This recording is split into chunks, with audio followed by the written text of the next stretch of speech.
regular planning meeting for August. We have full council in attendance this evening. Councillor Link from Ward 1, Councillor Bussetti from Ward 2, Councillor Kleiber from Ward 3, Councillor Parag from Ward 4, and we have our CAO Brent Olnick with us, and Derek Eno from Red River Planning, our planner.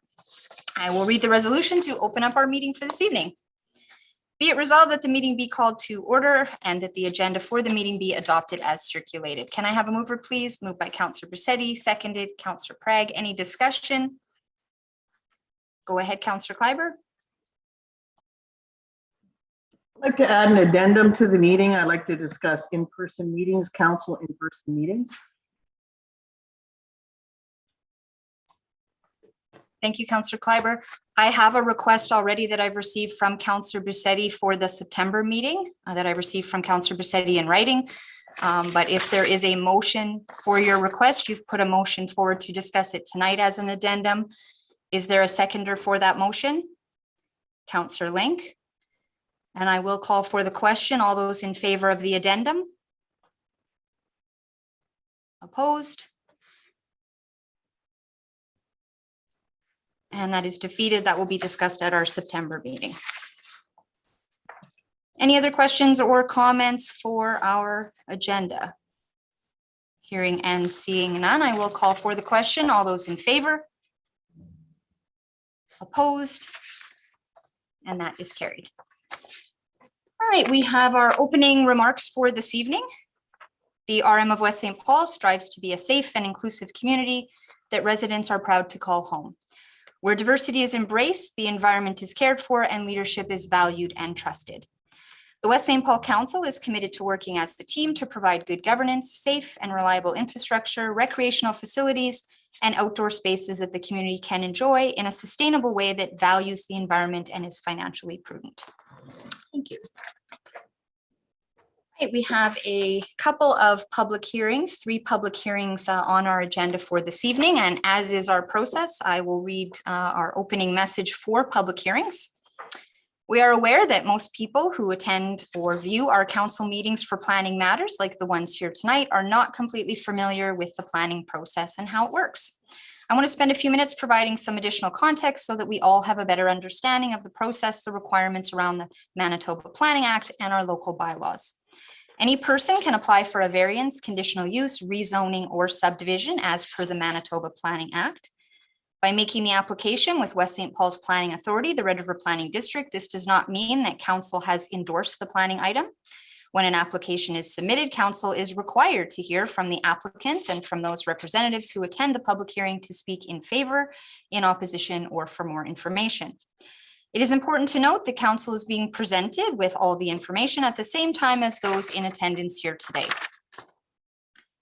There are procedures council must follow once an application is officially filed with the Red River Planning District and until such time as a decision is made. Council members cannot speak with the applicant or any other person who may be seeking information or wants to speak in support or opposition of an open application.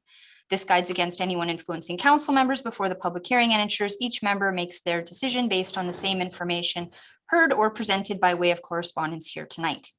Often residents are frustrated by not being able to speak to their elected officials once the application has been filed, but it is done for these reasons. The Red River Planning District staff can, however, answer questions from the public at any time. The Red River Planning District accepts applications from residents and developers who want to build houses, sheds, swimming pools, garages, decks, and from those who want to subdivide their land from one-lot splits to larger developments.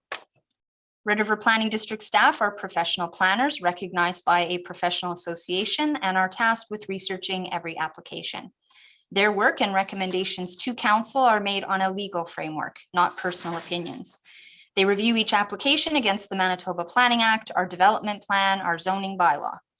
They also circulate the application to many other organizations that may be impacted, such as Manitoba Infrastructure, the Public School Finance Board, Sustainable Development, Gas, Hydro, and adjacent municipalities, such as the City of Winnipeg, East St. Paul, and Rockwood, to name a few.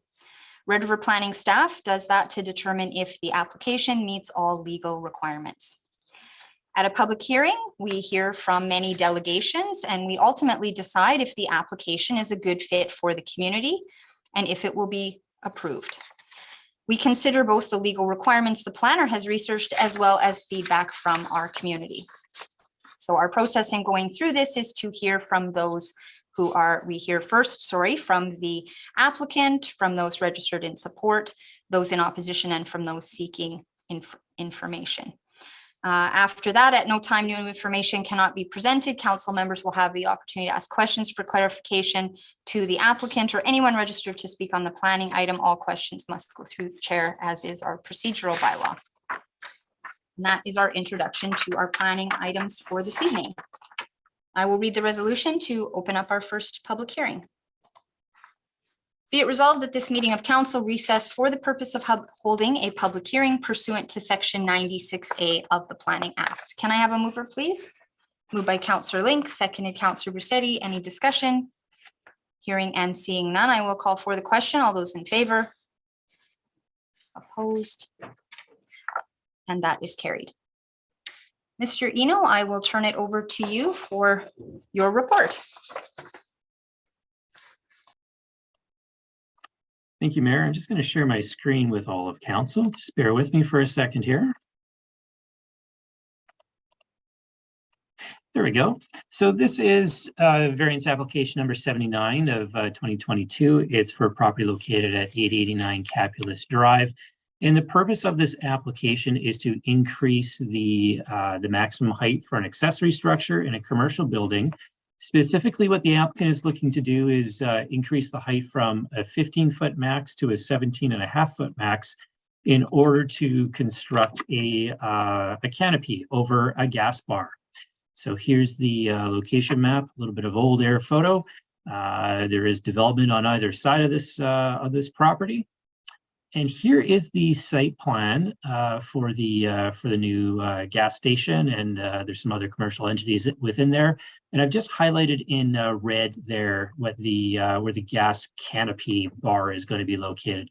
Looks like there are 4 types of stations for pumping gas, where cars can park on either side of those 4 and covered with canopy, as you see typically at all gas stations. If council does wish to approve this, there's 4 conditions that we're suggesting, a few very standard conditions. The first one is that the variance is limited to what's proposed within this application.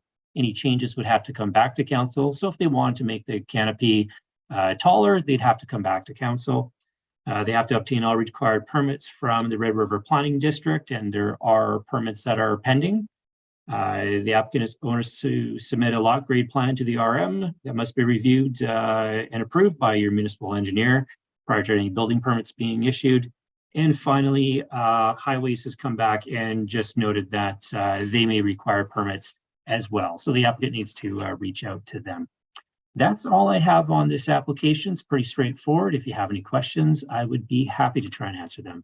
Thank you, Mayor. Thank you, Mr. Eno.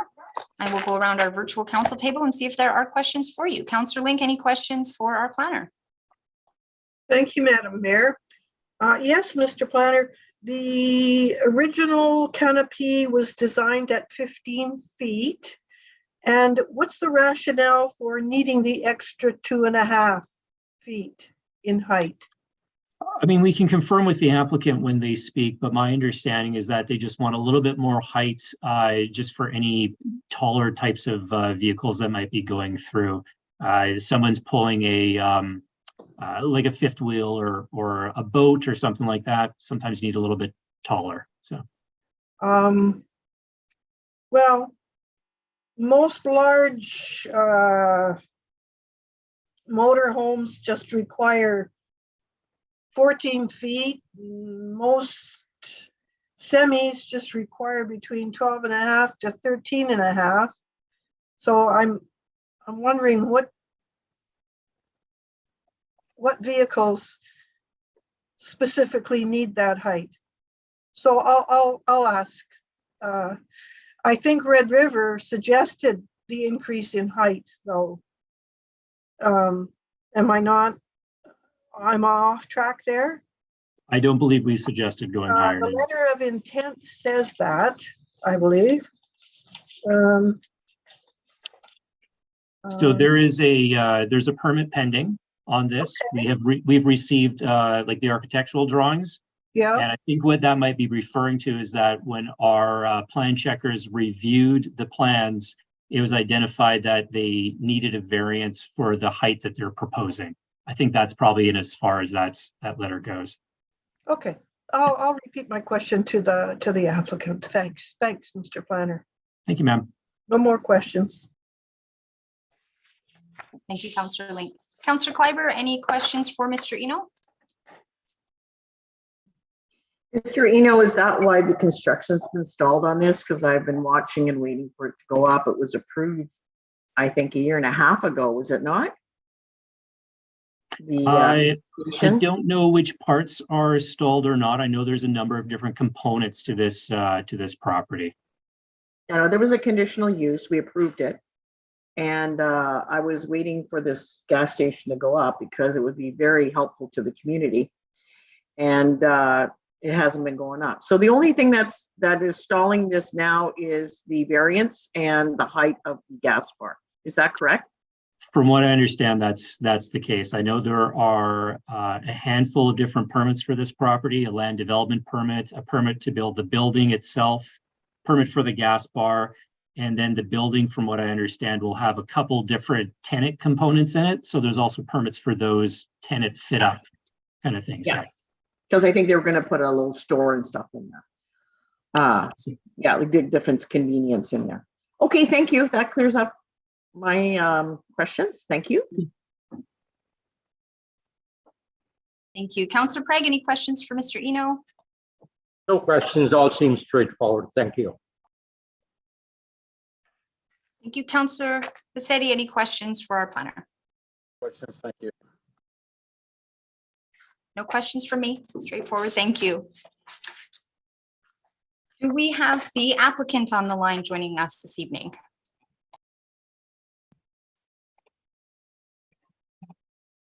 Yes, Madam Mayor, we have Sunil Batera with us this evening.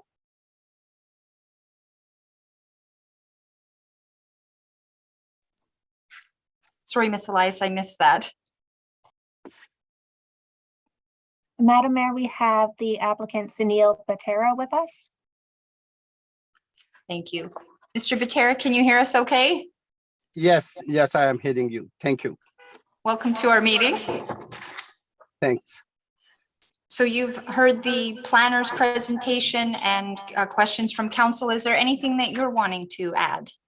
No, I don't have any specific question, but this was everyone saying it was a good relevant questions, but it was approved in the development permit for the gas station under conditional use, and a height of what RV and other thing is 14 feet, and the trucks 12.5 feet. But even then we need some clearance.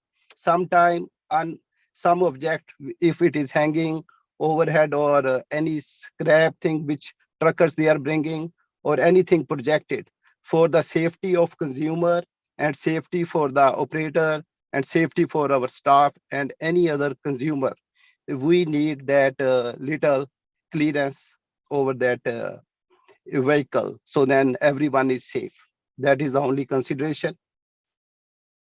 Or it is a national energy equipment. Those are the supplier for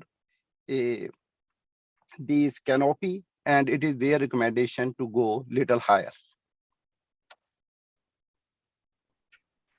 Thank you so much for the clarification. We'll go around our council table and see if there's any additional questions for you, but very much appreciate your clarification on that.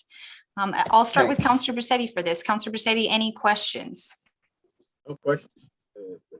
The supplier that supplies the canopies, that's what they recommend. That's what they recommend. Thank you. Thank you. Councillor Craig, any questions for the applicant? No questions. Specified that is the supplier who suggested this. It's not on his own. So the supplier is telling him. Thank you, Ms. Sunil. Thank you. Thank you. Councillor Kleiber, any questions?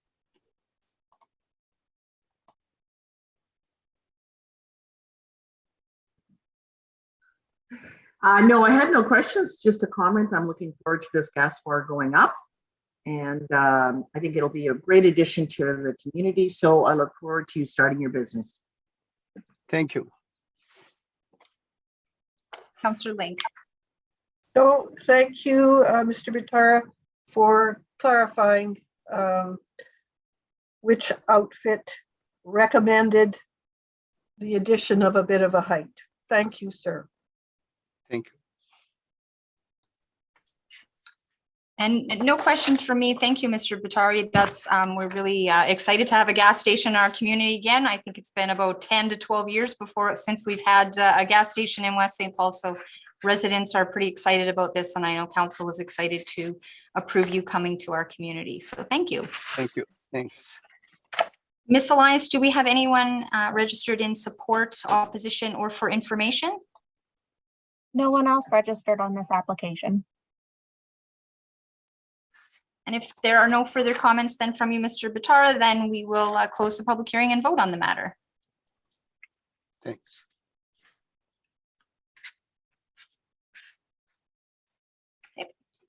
We will be closing the public hearing then and voting on this matter. So I will read the resolution to close our public hearing. Be it resolved, the council do hereby close the public hearing and resume the regular meeting of council. Can I have a mover, please? Moved by Councillor Bisetti, seconded Councillor Link. Any discussion? Hearing and seeing none, I will call for the question. All those in favor? Opposed, and that is carried. Thank you. I will read the resolution.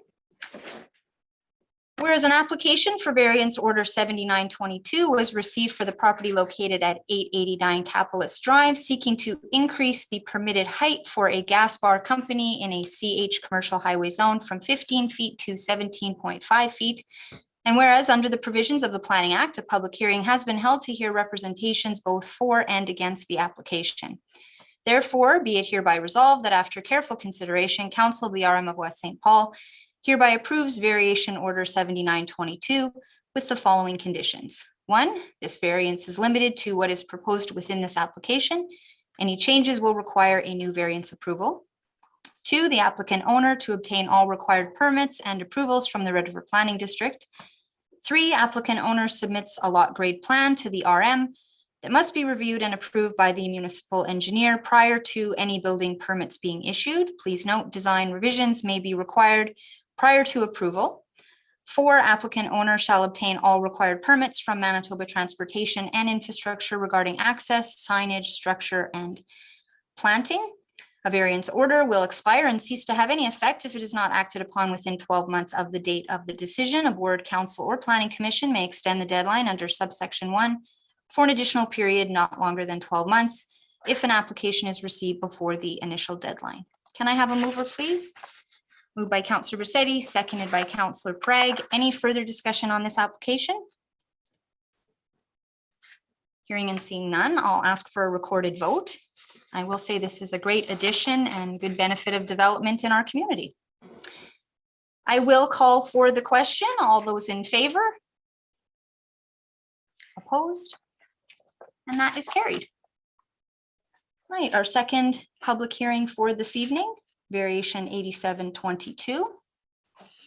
Be it resolved that this meeting of council recess for the purpose of holding a public hearing pursuant to section 96A of the Planning Act. Can I have a mover, please? Moved by Councillor Link, seconded by Councillor Bisetti. Any discussion? Hearing and seeing none, I will call for the question. All those in favor? Opposed, and that is carried. Thank you. Mr. Eno, I will turn it back over to you for your report. Thank you, ma'am. Just once again, I'm going to share my my screen here. So this is for a property located at 660 Northumberland Road. It's to increase the maximum size of an accessory structure from 1,200 square feet to 2,400 square feet. So double the size in the rural residential zone. Here's the subject property. You can see it's already existing with a house. And there's a couple little dots on there. You can, if you make them out on the air photo, they're little garden sheds already there. So there are 2 accessory buildings. This would be the 3rd one, which they'd be allowed to have. Should council, oh, sorry. And here's where the proposed structure will be located. So behind the house. And here is a front elevation. It'd be a 4-car garage. The applicant who is working on behalf of the landowner has noted that the purpose of this is to allow for proper storage of a vehicle collection that the owner has. So should council wish to approve this, there are a few conditions that we're suggesting. One is that the variance is limited to what's proposed in this application. Any changes have to come back to council. Number 2 is that the applicant owner obtains all required building permits from the Red River Planning Office, and I can say there are no applications yet in our office. Number 3, that the proposed accessory structure is for personal storage only. And number 4 is that the maximum number of permitted accessory structures on the site shall be limited to 3. That's mostly just a reminder that this would be the 3rd and final one there. If they want to do any more, they'd have to remove some buildings. That's all I have at this point, Madam Mayor. If you have any questions, I'd be happy to answer them. Great. Thank you, Mr. Eno. I'll go around our council table. Councillor Bisetti, I'll start with you. Any questions for our planner? Okay, just to clarify, I read over this. So he's saying it's just to store his own vehicles, his collection, I guess, but, and that seems fairly large for storage. I guess it's a pretty significant. And I was, there was some residents against this that we'd seen, and you see vehicles parked in the front yard on trailers and stuff. So I'm just concerned about, you know, vehicles being brought in, being worked on, that kind of stuff, the noise and stuff in the area. It is a residential area, but it doesn't really say anything about that. So just as far as I'm concerned, all it says on the report you're giving us is that it's for storage of his own vehicles. Am I correct? That's correct. That's what we've been given, yes. Okay, just so that I'm not missing anything. Thank you. Councillor Link, any questions for Mr. Eno? Just one question. Thank you, Mayor. Mr. Eno, in the report, you described that there's no variances for similar accessory structures of the similar size in the vicinity. How do you describe immediate vicinity? I guess up and down the street. If you want, I actually have the air photo. I have our GIS. Bear with me a second. I'll bring up the GIS air photos. Can you see that? I think so. So here's the property where my cursor is. You can see that. And if you go kind of down the street, you can go a few properties over. There's an existing structure. And then if you go to the west as well, you can see there's another large one. I'm not going to click on it on the screen for the public to view because there'd be private information that I don't want to share with the public. But I know that there's a permit for this structure, and that's 1,200 square feet, if it gives you about a bit of context of size. And so in the vicinity, kind of up and down the street is where we were looking. okay, 1,200 for that one to the west. And how big is the one to the east? I don't know. We don't have any permit records on our digital system, which suggests to me that it was built before, probably before the 80s, something like that. But just based on eyeballing it, looks about the same size. Yeah, I looked at the Google Maps. I think they're updated in 2021. There's nothing much on the street in terms of accessories buildings. Yeah, same information. Thanks. You're welcome. Councillor Prague, any questions for Mr. Eno? You said there are 2 additional buildings on that property. Yes. Are they, I don't know, is correct, is there a garage or something on the property? Let me just go back to the air photo and I'll just zoom in. Ooh, can I go? Okay, so that's as far as I can go. If you can see my cursor. Yes. There's a little building here. Yes. And there's a little building here. These are like garden sheds. Thank you very much, Ms. Tino. That's all my questions. Thank you, Councillor. Councillor Kleiber, any questions for Mr. Eno?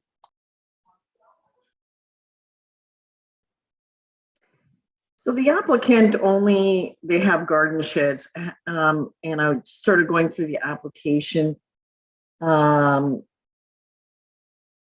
They're exceeding the limit. So we could say to them, you can have 3 1,200 square foot accessories, but you'd have to take down your garden sheds. Is that correct? You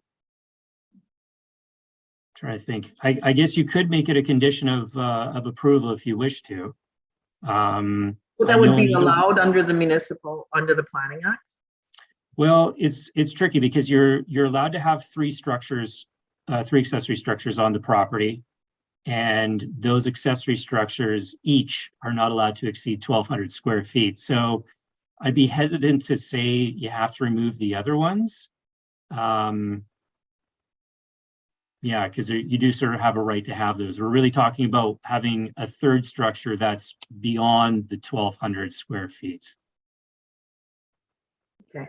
And the current home already has a 3-car garage. Is that correct? That's what I understand, yes. Okay, thank you. Thank you.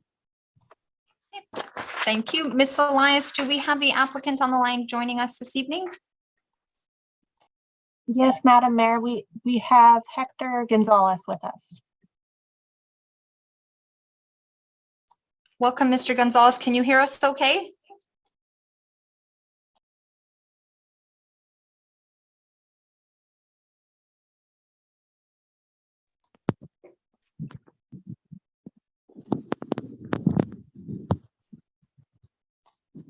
Can you hear me? Yes, we can.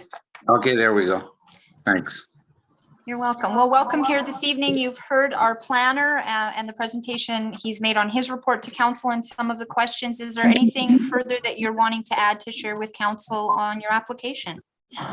No, just basically the sole purpose of this storage compound that we want to call it is just to store a little car collection that the homeowner has.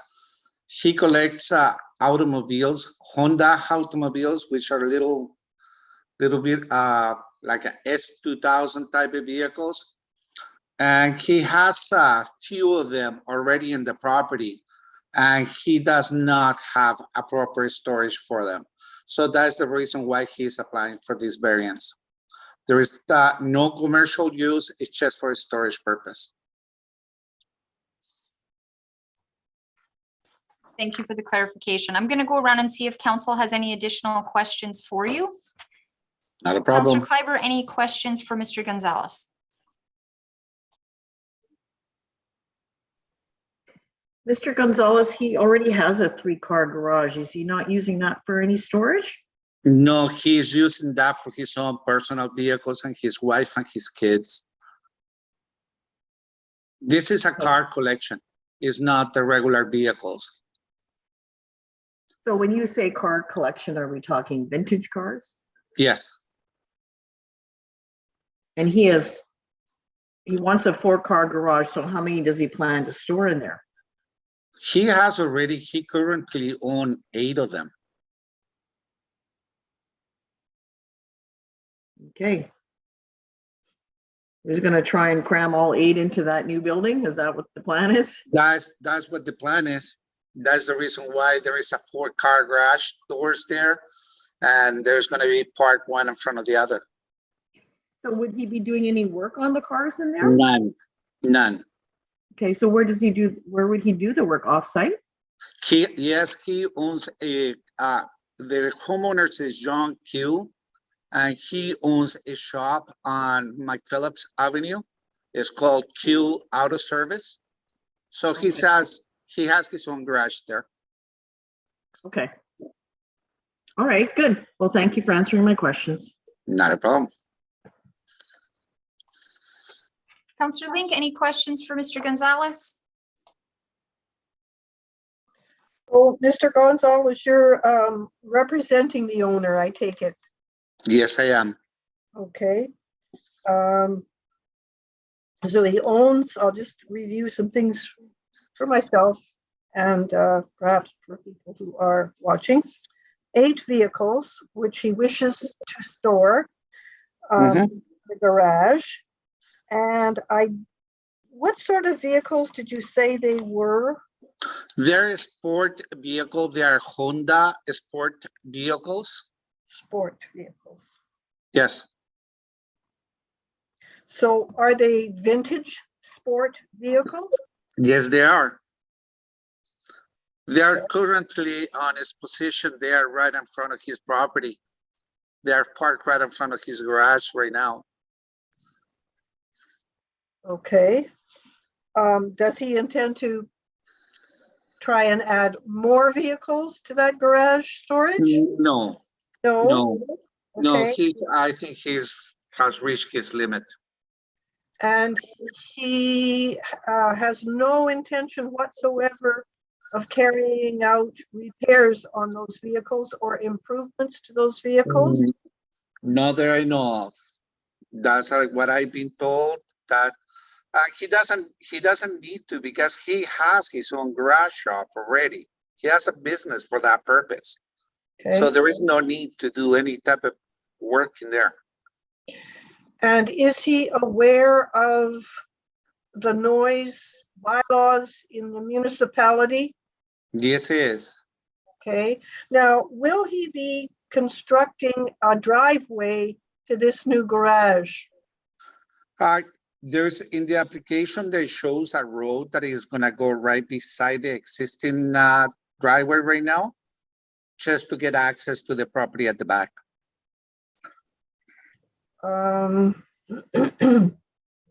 So how much of a side yard will be left after that roadway is constructed? I believe it's 22 feet. 22 feet. And are there trees growing in that area right now? Yes, there are. And what does he intend to do to make room for that driveway?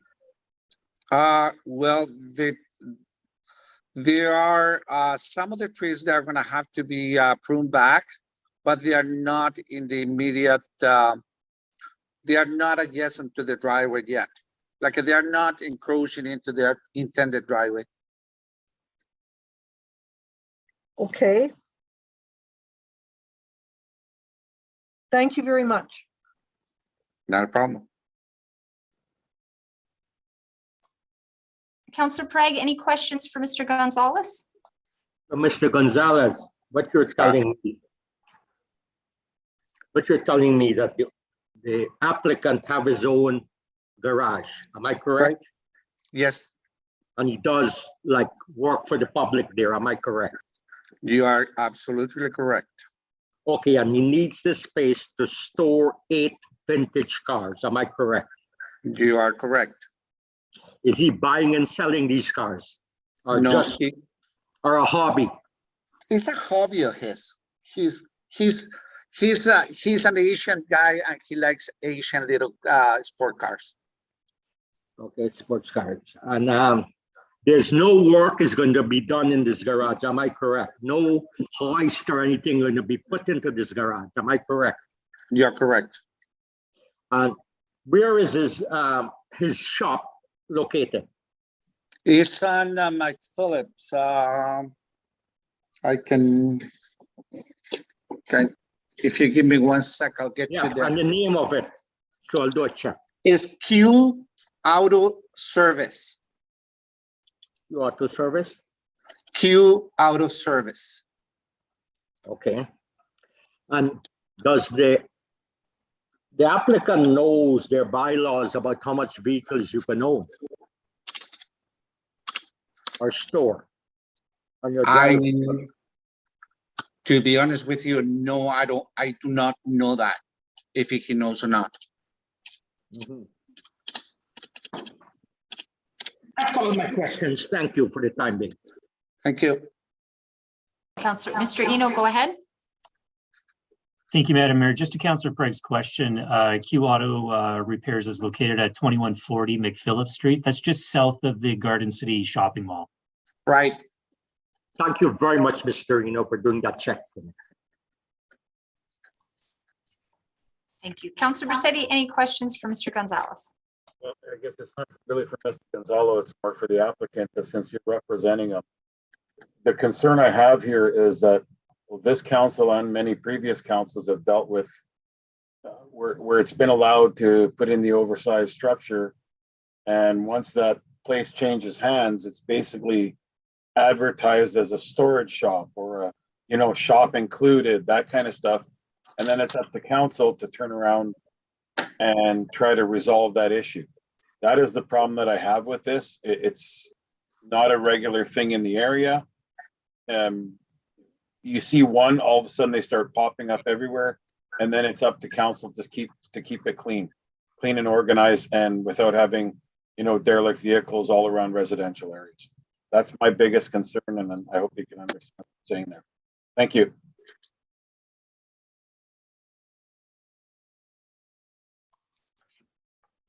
Thank you, Councillor. Just a couple of questions from me. One of them, I was just looking at the map and you had mentioned that it's 22, that the extended driveway / road that would be built to access this storage facility is 22 feet from the property line. But the map that we're seeing, the storage building would be 6 feet from the property line. And then the diagram shows that at least it's probably another 3 feet over that this road goes. So would this new driveway road be 3 feet from the property line on the east side, west side?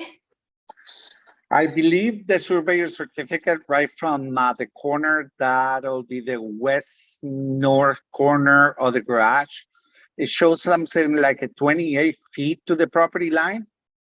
And the intended road, I think, is only about 8 feet wide, and it's gonna run right beside the existing garage.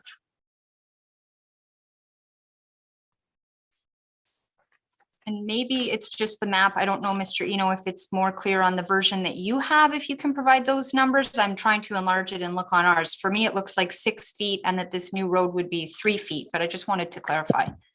I will, I'll bring that up and I'll clarify it for you, Madam Mayor. I'm just also going to show you, maybe this is a better context as well.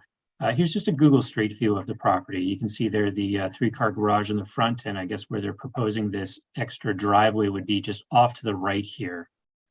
You can see between the trees and the house, it looked like there is a little bit of a slope there, but from the site plan, the driveway would start somewhere just after the entry into the property, then swing around to the back here. So let me just go on to our server and see if I can find a cleaner version of that site plan for you. Thank you.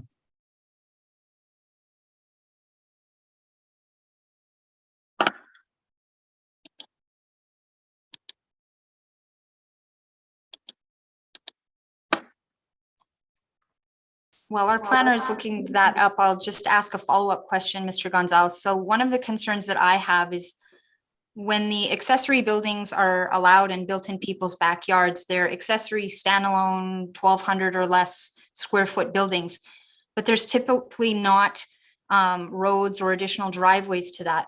When homeowners build their homes and they have a driveway built, it's part of a lot grade plan. So the drainage from the driveway and the whole package of a house and a garage and a driveway is part of a lot grade and drainage. So I'm going to say I have significant concerns about a whole new driveway without that kind of lot grading plan, because that's not part of what's approved when this house would have been approved to be built and a whole lot grade would have been designed. That changes the lot grade, to be honest, and the flow of drainage and where water goes. And there are provincial laws in place and we cannot be draining onto other people's property. So my question then to you, and I'm not sure if it's something that you can address on behalf of the applicant, but in creating this driveway that takes up the whole length of the yard and looks like it runs 3 feet, but we'll have the planner confirm, is there some kind of lot drainage engineered plan that the applicant has in place to address drainage?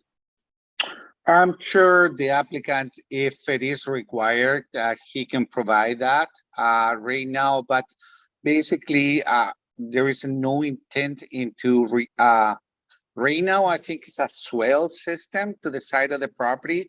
All the properties are draining towards the front, so there is no intention of getting to disturb that natural drain that is already exists. But if it require an engineer, a part of it, that could be done. I'm sure of it. Thank you for that. Mr. Eno, go ahead. Thank you, ma'am. I can bring up just a little bit of a blown up version of the site plan. Here we go. That might not be super clear for you, but on the printed version I have in front of me, here's the driveway. And then here's the new structure. The structure is proposed to be 16 feet from the property line, from the west property line. And the driveway edge about 8 feet 6 inches is what they're proposing to the driveway edge to the property line. Thank you for the clarification, Mr. Eno. And then one other follow-up question for me, because this is completely out of character for the neighborhood, and as our planner pointed out, there are no large structures like this that exceed 1,200 square feet. Did the applicant homeowner approach any of the neighbors at all in the area to talk about this, if there were any concerns that were raised? I think it followed all what it was required, that there was a notice, published on the driveway, pictures were taken and everything else. And he talked to some of the neighbors, and none of them, they have any type of opposition whatsoever. As a matter of fact, one says he made a comment that it'll be nice so that way he can store the vehicles properly right now. Because right now they are, like I said, they are vintage car, they are sport car, and some of those are convertibles, and they cannot take the winter. One last follow-up question for me then. If these are just being stored, just straight stored, why the need for the driveway? Are these coming and going? Does he take out every vehicle during the summer and just take them for rides? Why the need for the driveway if it's a storage space? Because I think basically he just wants to build something proper. He's putting a heating devices in there. There is air conditioning going in there. There is it's not just the regular shop. He babies the cars. Thank you for the clarification. We're going to see if we have anyone else registered in support, if anyone's registered in opposition and for information. Ms. Elias? Yes, we have Glenn and Rhonda Henley registered in opposition. No one registered in support. Thank you, Ms. Elias. Mr. and Mrs. Henley, can you hear me okay? Yes, we can. Yeah. Welcome here tonight. Thank you for appearing. Thank you. So you've had an opportunity to hear from the applicant, and I will turn the floor over to you to share your concerns. Okay. Just to make one thing clear for sure is no one's approached us, the neighbors, or about this shed. The first time we heard about it was a mail out notice. So no one has talked to us about this. You want to ask some questions? Sure. I think the majority of our questions you have all raised so far. So thanks so much for that. One question I do have is there have been these 4 vehicles, all without plates on them, plus a truck without plates and a trailer. I can't see if there's plates or not, that have been sitting on the driveway for the last number of months. Wondering if that is part, like if those 4 cars are going to be stored. But I believe it's also mentioned now that it's a total of 8. So if there's 8, where are those other 4 cars being stored right now? And if they are being stored elsewhere, is there a reason why the 4 that are sitting on the driveway cannot also be stored there?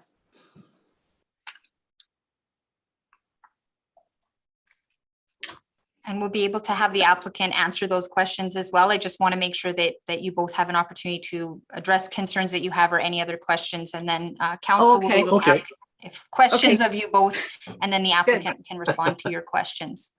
Thanks. We're new to this. So, so yeah, some of the other concerns we did have, or questions, I guess, first of all, that we had just was some of the things you've also brought up is there going to be mechanical equipment installed or used, such as hoists or air guns? It sounds like he has a shop away from the home. Then how is he going to be transporting these cars?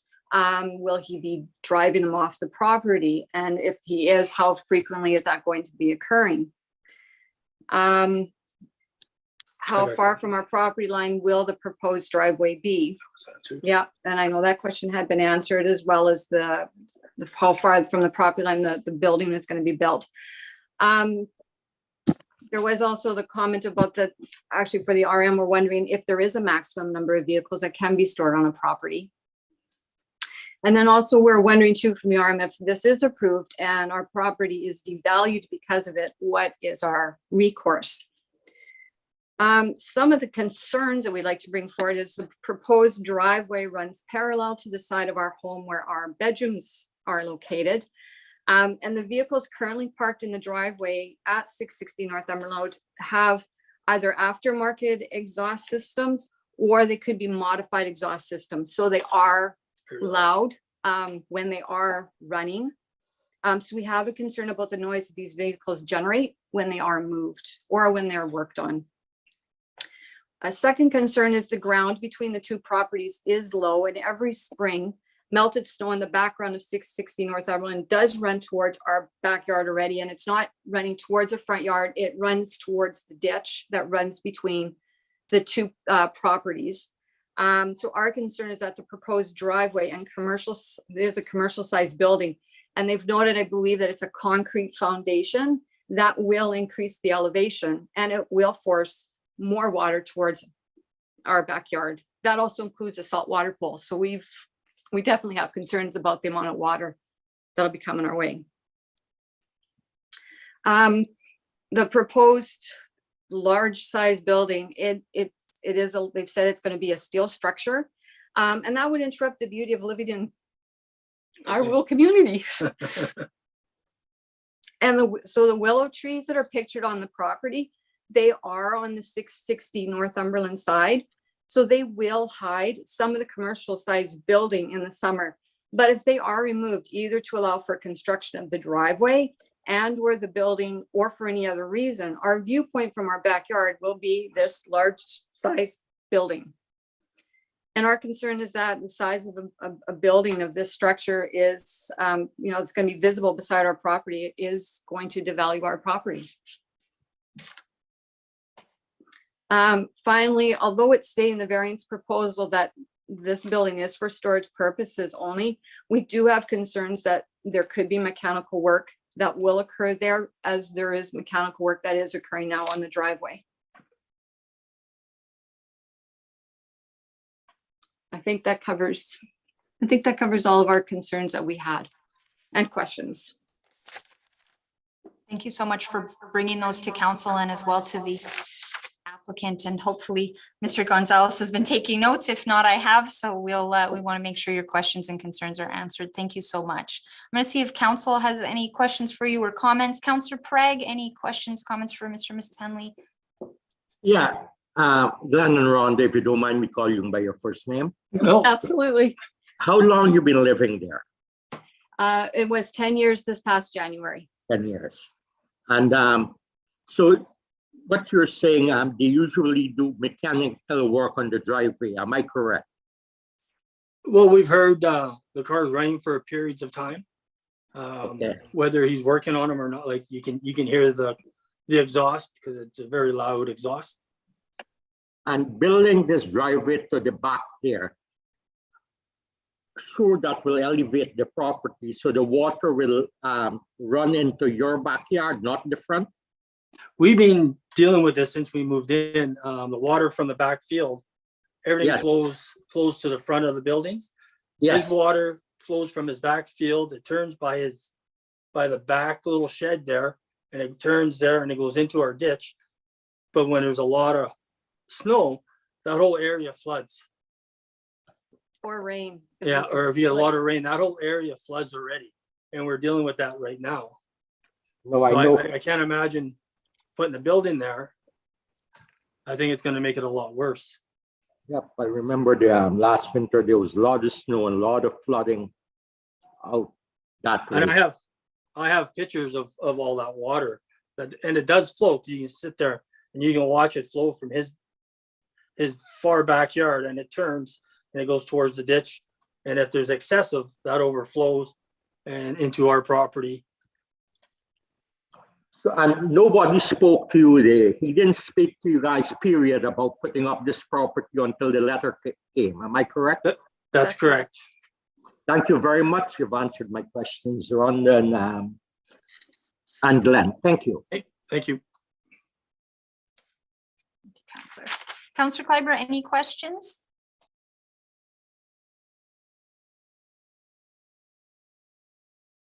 Mr. and Mrs. Henley, do you know of any other neighbors that this individual has spoken with?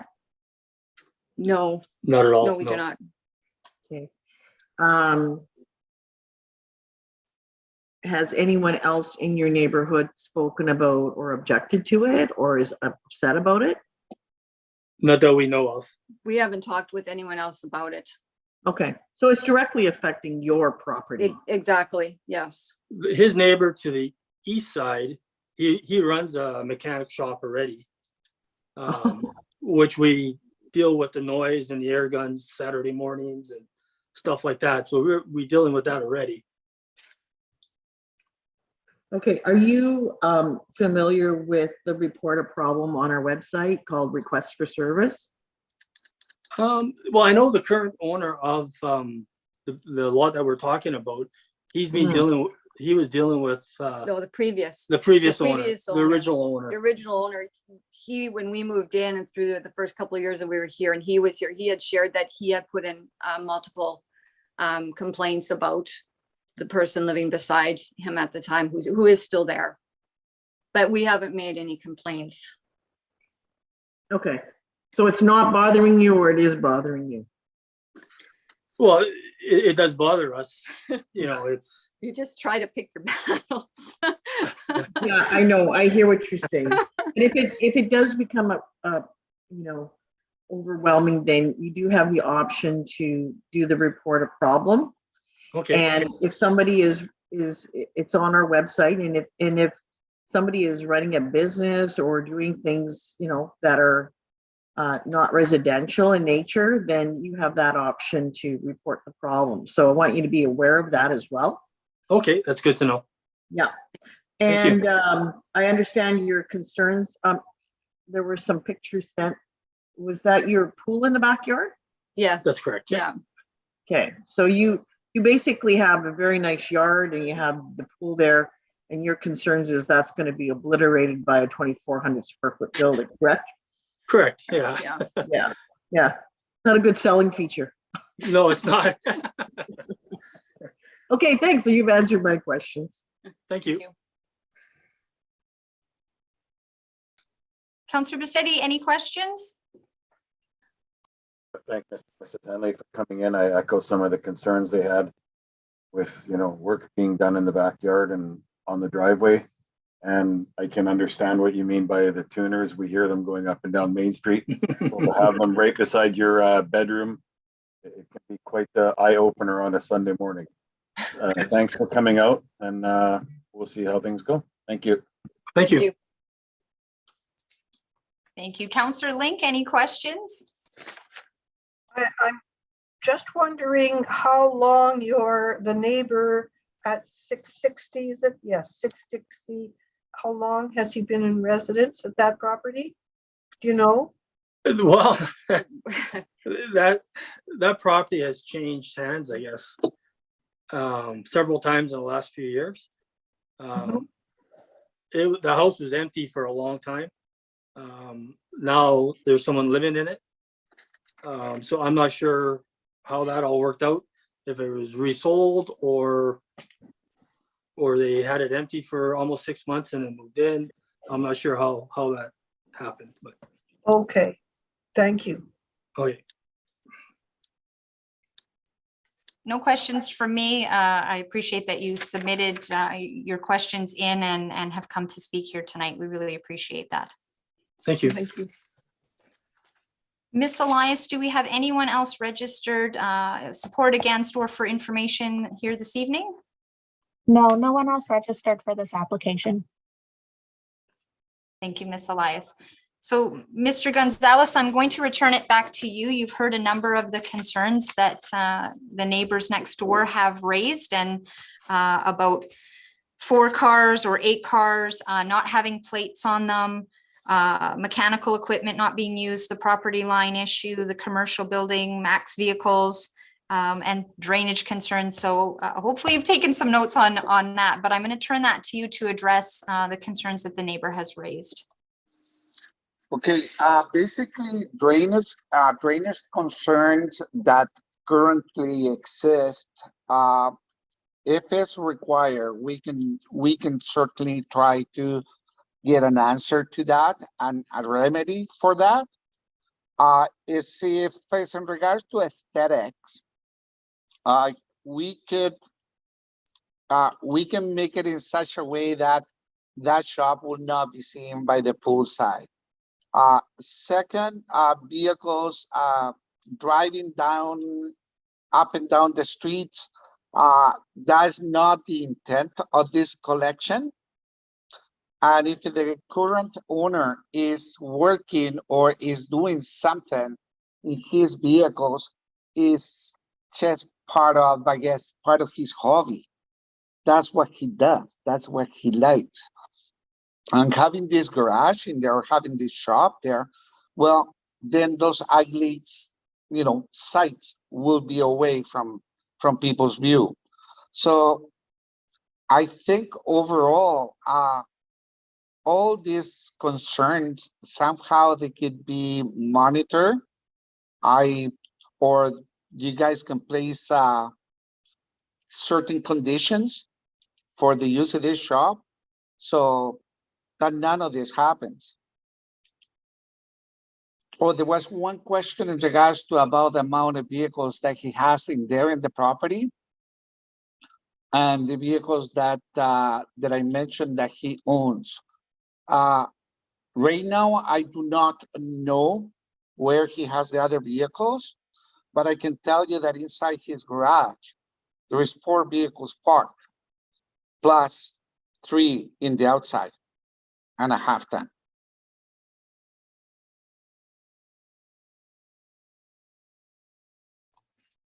Thank you, Mr. Gonzalez. I'm going to go around our council table again and just see if there are any further questions for you, follow up based on that. Councillor Link, any questions for Mr. Gonzalez? No, Madam Mayor. Thank you, Mr. Gonzalez. Thank you. Councillor Kleiber, any follow up questions? Mr. Gonzalez, does the applicant live in the house as well? Yeah. Yes, he does. Okay. He purchased that home. Yes. And so what you're saying is that he has put his garage full of cars and now he wants an auxiliary building for more. No, he had those ones. So basically he needs a proper storage place where he can keep his vehicle, his collection of vehicles, that's all. Okay. Thank you. Councillor Craig, any follow up questions? Mr. Gonzalez, you listen to the people in the opposition stating they were never spoken to when this application, they were never spoken to or anything. And until they get that notice, then they knew what was happening. Do you agree with me? No, I totally agree with you. And I believe it's that what they are saying. But I was under the impression, and we seen that they put the public notice on it and everything else, and he did talk to some people, but I won't be able to tell you who did he talk to. Let me put yourself in my shoe. I will be speaking directly to the neighbor affected. If I'm putting up a garage, I'll be speaking to the people next door. What is happening here? And listening to them say nobody spoke to them until they get this letter. And those people have been living there for 10 years. And now for this to happen, they have a pool at the back. You're saying about the water and things like that. And, living there and doing luck on their property, and this is happening. How would you feel? Oh, I will feel terrible. Obviously, yes. Thank you.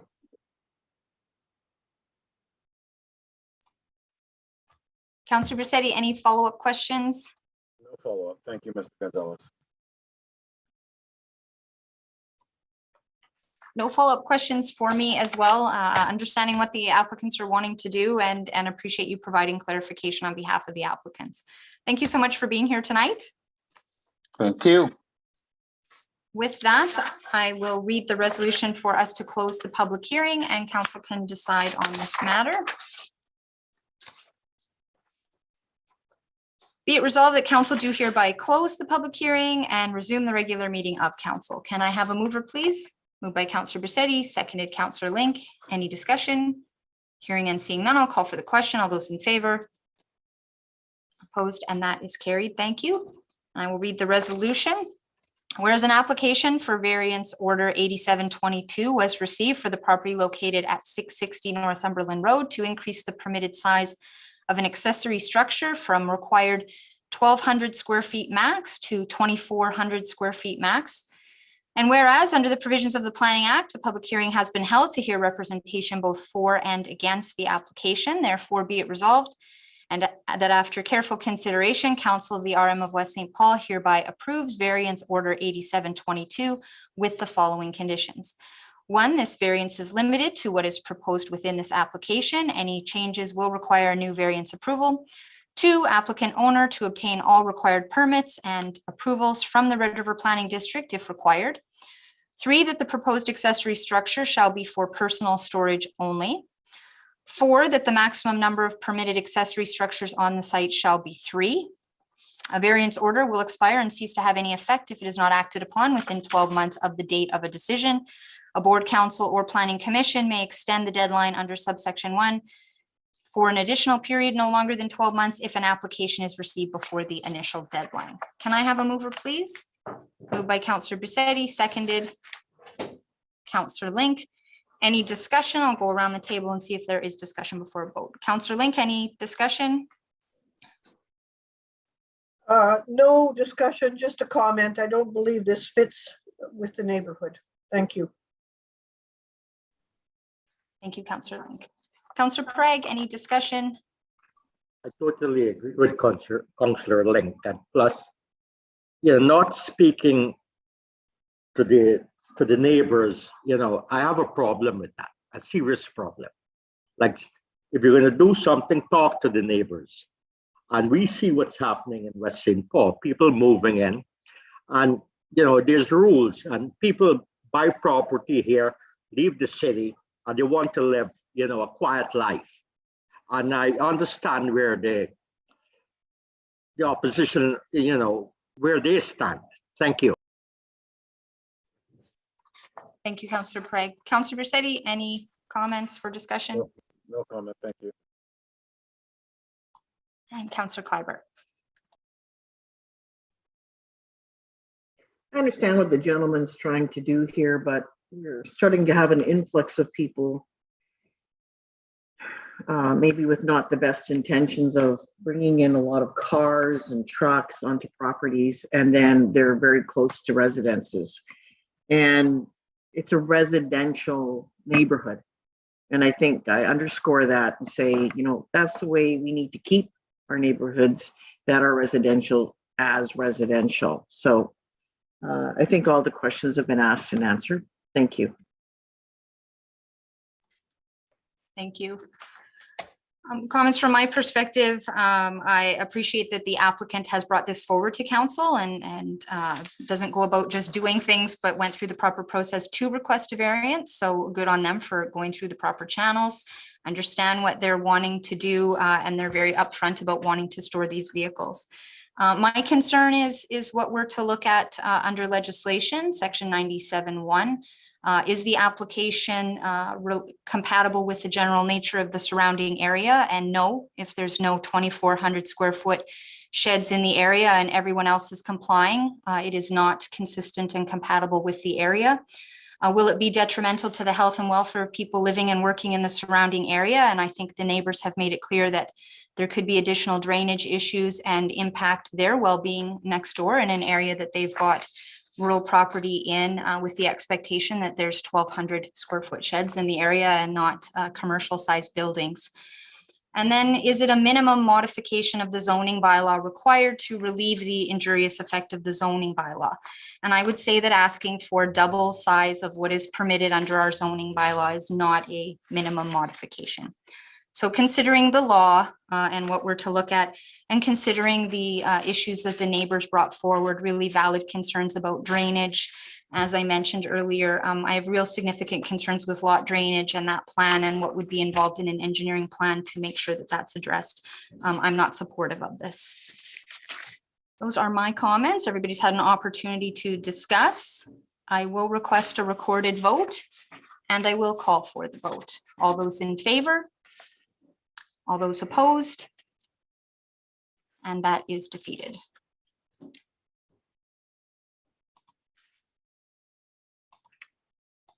All right. Our next planning item, we are after 7 o'clock, just to clarify, Mr. Eno, on that, thank you. The 5.3 was advertised for a 7 o'clock or after public hearing, so want to make sure that we're in compliance. I will read the resolution to close, to open the public hearing. Be it resolved that the meeting of council recess for the purpose of holding a public hearing pursuant to section 96A of the Planning Act. Can I have a mover, please? Moved by Councillor Bisetti, seconded Councillor Link. Any discussion? Hearing and seeing none, I will call for the question. All those in favor? Opposed, and that is carried. Mr. Eno, I will turn it back to you for your report.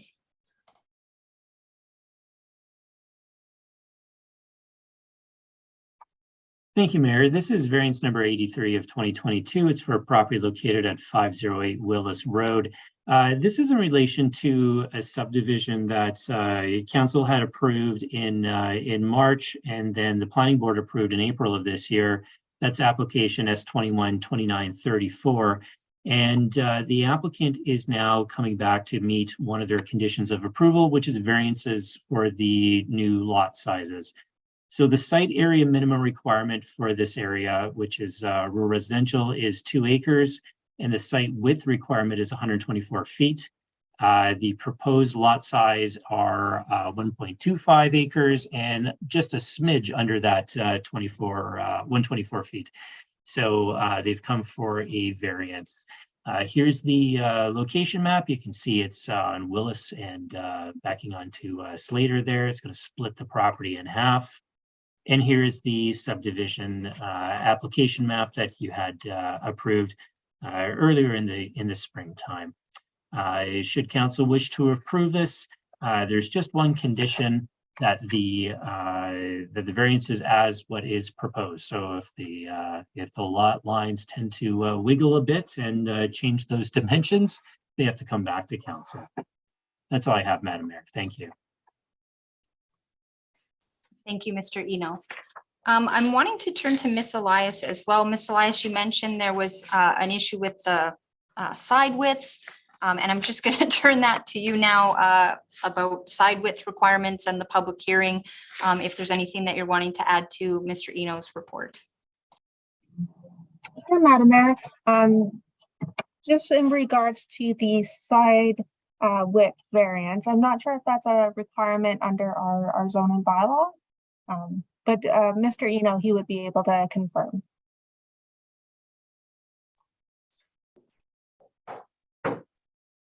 I can just double check. I know that if it's an agricultural zone, sometimes variances are not required, but I'll just take a quick moment here just to double check for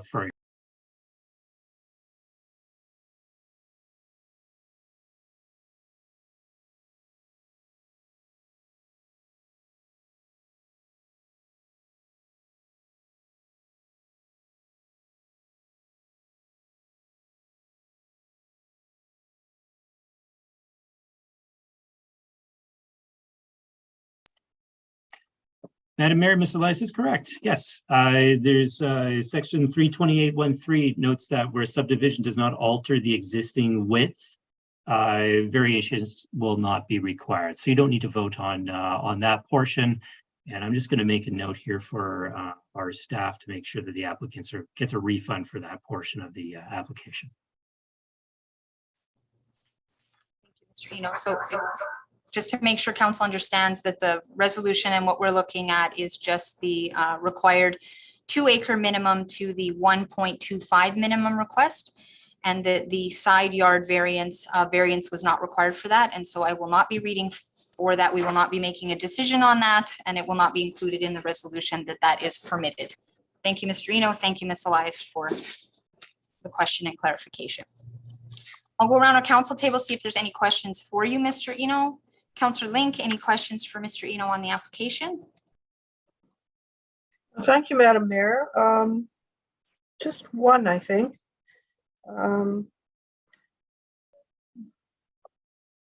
Well, two. These lots are RRO. Could that be confirmed? And then lots greater than 1.0 acres, the number of accessory buildings is limited to 3 and all residential zones. So previously, the number of accessory buildings was limited by development agreements. Each lot would then be allowed 3 accessory buildings, and confirm that each accessory building could be as large as 1,200 feet in area. That's correct. Thank you.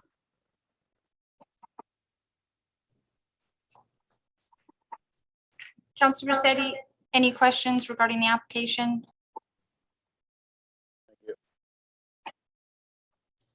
Councillor Kleiber, any questions regarding the application?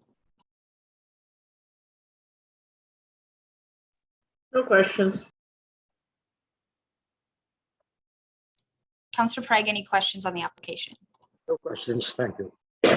No questions from me as well. Thank you, Mr. Eno. Ms. Elias, do we have the applicant on the line? Yes, we have David Lee with us. Welcome, Mr. Lee. Can you hear me okay?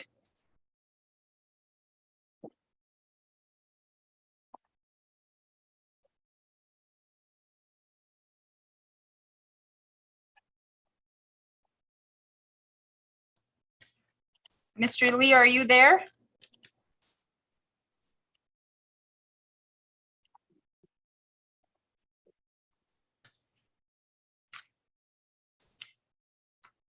Mr. Lee, if you're able, if you've heard the presentation from the planner explaining your application, and you have anything further to add for council, now's your opportunity to address council.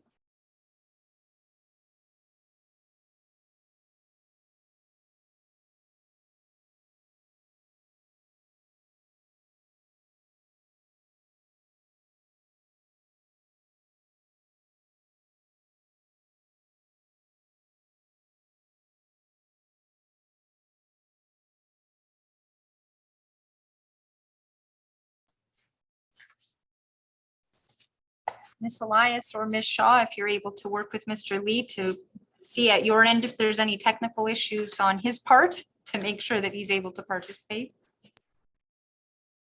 I think Mr. Lee have his hand up there. Thank you, Madam Mayor. The planner is speaking with Mr. Lee. We'll see if we can get him on speakerphone. Oh.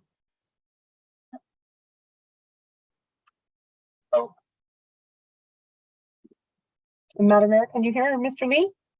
I can hear. Can you hear me? Yes, we can hear you now. Okay. I can't hear right now. Yes, if there's anything that you're wanting to add, Mr. Lee, the planner had shared the details of your application, wanting to go from 2 acres to 1.2, sorry, 1.25, 24, 120 feet side width. As our planner indicated locally, that variance, you would be refunded for the side width is fine, and you don't require a variance on that. So tonight, council will be deciding on your 2 acres to 1.25. Is there anything else that you're wanting to add for council? No, I just, it's pretty well the same size lots that are divided all the way down the street, and I would think it matches up with everything else perfectly.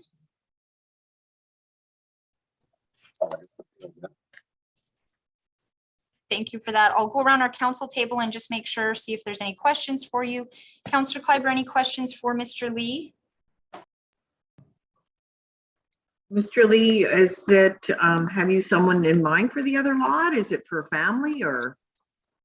No, it's just to get rid of, there's 2.5 acres of, or a lot of grass there to cut twice a year, and I'm almost 70 years old and I really don't want to do it. I want to get rid of it. I hear you about the grass. All right, thank you. Yeah. Councillor Link, any questions for Mr. Lee? No, thank you, Madam Mayor. Thank you, Mr. Lee. Thank you. Councillor Prague, any questions for Mr. Lee? No questions for Mr. Lee. Councillor Braccetti, any questions for Mr. Lee? No, thank you. Thank you, Mr. Lee. No questions from me as well. We have lots of residents that like to downsize, that were used to big lots and want options for smaller lots to not cut grass. So I hear you. Great. Thank you for being here tonight. Ms. Elias, do we have anyone registered in support, opposition, or for information? No one else registered on this application. Thank you, Mr. Lee, for joining us. We'll close our public hearing and make a decision on this matter. Thank you.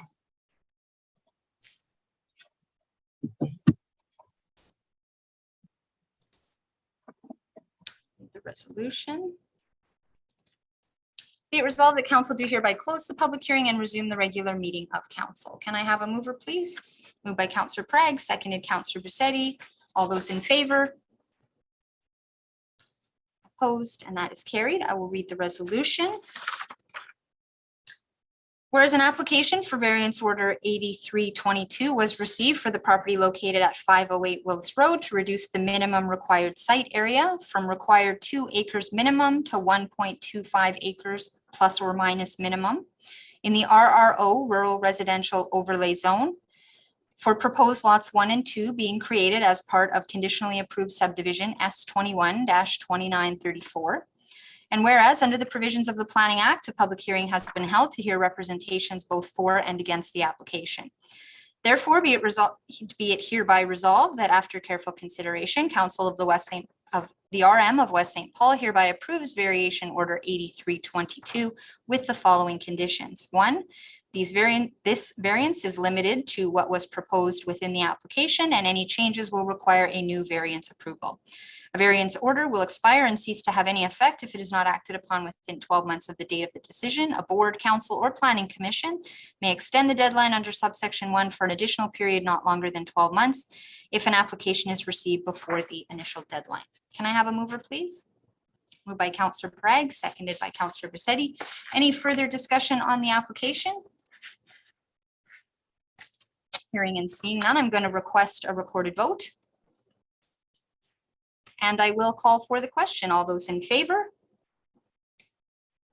Opposed? And that is carried. Thank you.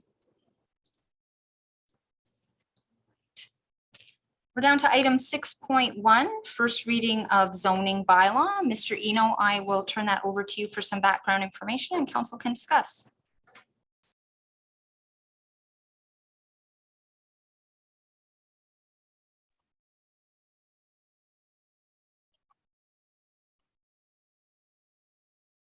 There we go. So, Madam Mayor, this is zoning bylaw amendment number 2022-9P. It's for first reading. It deals with some properties on Main Street. And what the applicant is proposing to do is to rezone this land from A80 agriculture to a RC comprehensive residential zone. So the property is designated as general development in the development plan and would allow for residential types of uses. The RC zone would allow for single family homes on lots that are 8,000 square feet in size with 60 feet wide lots and a maximum site coverage of 40%. With a front yard of 20 feet, side yards of 5 feet, and rear yards of 25 feet. Here's the subject properties outlined in the black hash marks there. There's, I believe, 3 different titles, and there's some existing hydro easements on there, as well as old road right-of-ways. And there's just the current zoning. You can see there's rural residential overlay across the street and the RG residential zone just to the south. The applicant has, I guess for council's information, submitted a subdivision application as well to establish the roadways and a block plan similar to the process that has happened to the south of the perimeter with the Meadowlands development there. It's our understanding that if all this were approved, that the applicant would come back with subsequent subdivision applications to actually split up into individual lots.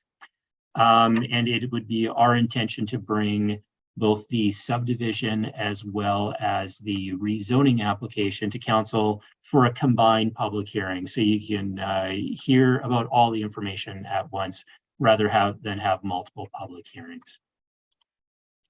That's all the information that I have at this point in time, Madam Mayor. At this point, we would recommend that first reading be given to the bylaw.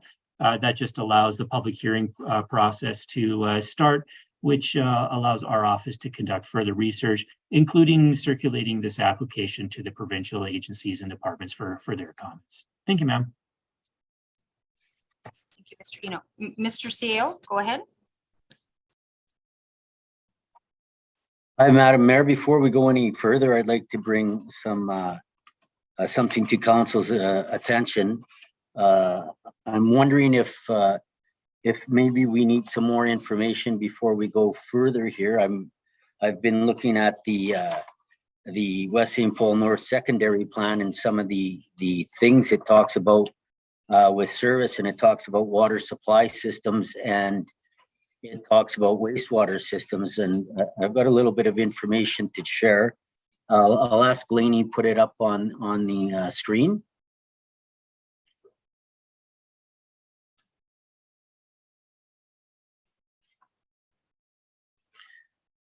So before council moves forward, I'm wondering if administration working with the engineering department accumulates more information. I just want to show you on the bottom of the screen where the municipal water line ends now, and the development is further up north. It's about 2.71 kilometers away.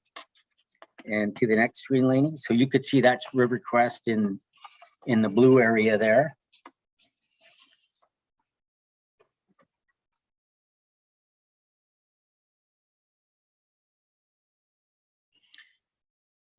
And that's where the water line ends on Northumberland Road. So that's almost 3 kilometers away from where River's Edge, I'll call it River's Edge North at this time. There's a number of things that we need to look at before we move further with that.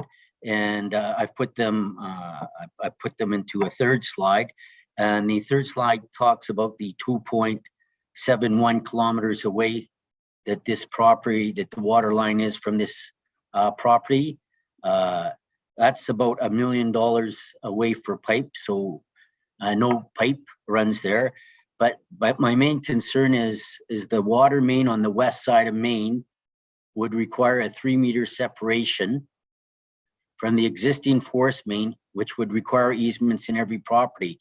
So you cannot run a water line on the east side of Main where the cemeteries are. You can't go underground there. And so this means the water line has to run on the west side. But we already have a forest main wastewater line on the west side. And the rule of thumb, the rule is there has to be a separation of water of 3 meters from an existing forest main. In regards to this, so that means 3 meters away from your forest main is the water main. So the water main is moving further towards and in people's yards. MI is also requested for the forest main to have a 2-meter offset from the right-of-way. So there's a right-of-way that goes down the highway, and MI has told us that the forest main had to be, and it's built already, 2 meters from the right-of-way. So now we're 5 meters from the right-of-way for a water line. MI is expanding the highway. I have concerns that we won't have a place to put a water line, and I want to bring Stantec in to look at this. We would be 15 to 20 feet in people's yards. We would require easements in all private properties, and we're uncertain right now that MI would grant approval when the next phase of PTH 9 occurs there in the near future.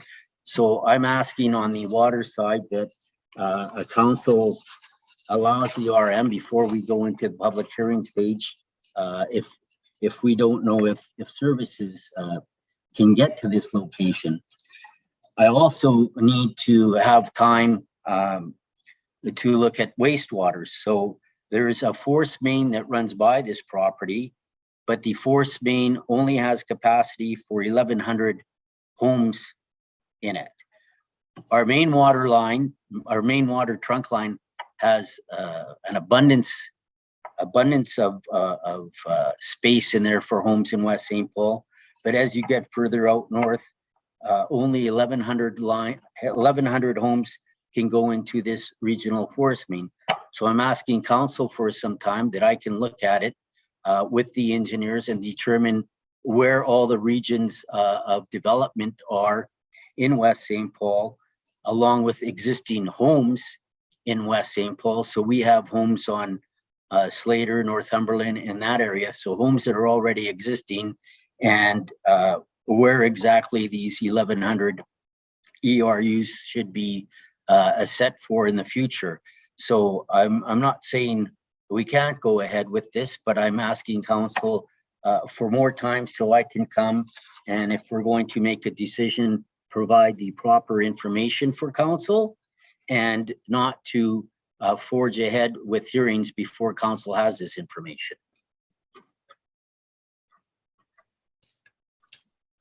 Thank you, Mr. Cio. Councillor Bracetti, go ahead.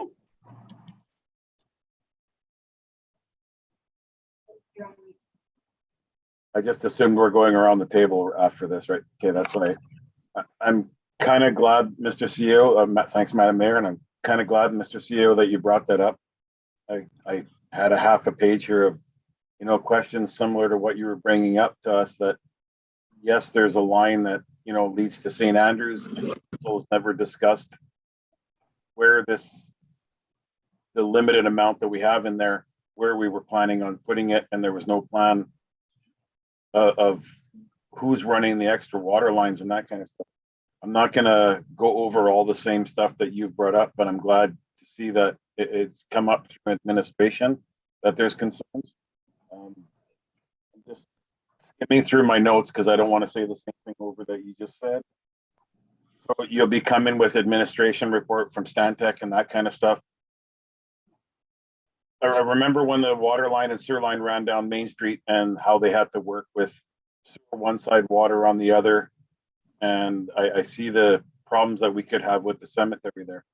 So I agree with the CAO that we need more information on this. And I'd like to, if I can, if this is the pace where I do it, I'd like to make a motion that we table this till we get an administration report through Stantec and see what goes on. Thank you. Thank you, Councillor Bracetti. So we have a motion on the table to table this. I'll go around for discussion. Councillor Prague, I'll go to you. Any discussion and comments on Councillor Bracetti's motion? Well, I agree with Councillor Bracetti's assumption there, and I think the CEO, thank him for bringing this forward. Like, get the facts first before we proceed, so we know whether we proceed. There's no use putting the applicant to spend money, and we know all this is a holdback for him. And thank you, Mr. CEO, for bringing this up. All these things that have to be dealt with. And once the administrative report is done, then you can move forward. Thank you. Thank you, Councillor Prague. Are you seconding the motion to table? Yes, I am seconding the motion. Just asking because you agreed. So just so we have a mover and a seconder. Councillor Link, any questions, comments regarding what our CEO said, the planner said, and the motion on the table? I'm wondering why we didn't have the motion once everybody has finished commenting. However, I do have a question for our CAO. I thought, and correct me if I'm wrong, I thought that it was up to developers to determine capacity issues. Should they not, the developers not be footing the bill for the costs to determine the capacity, if the capacity is there for both sewer and water? We have heard from the lawyers that we shouldn't be spending money, RM money, on developers, on developments. And to me, this sounds like we'd be spending money to find out things that the developers need to determine for themselves. Correct me if I'm wrong, sir. Well, no, this would be something that's up to the RM. The RM has to determine the capacities, and I think it's a council decision what we do with the future, that who can hook into the force main for wastewater.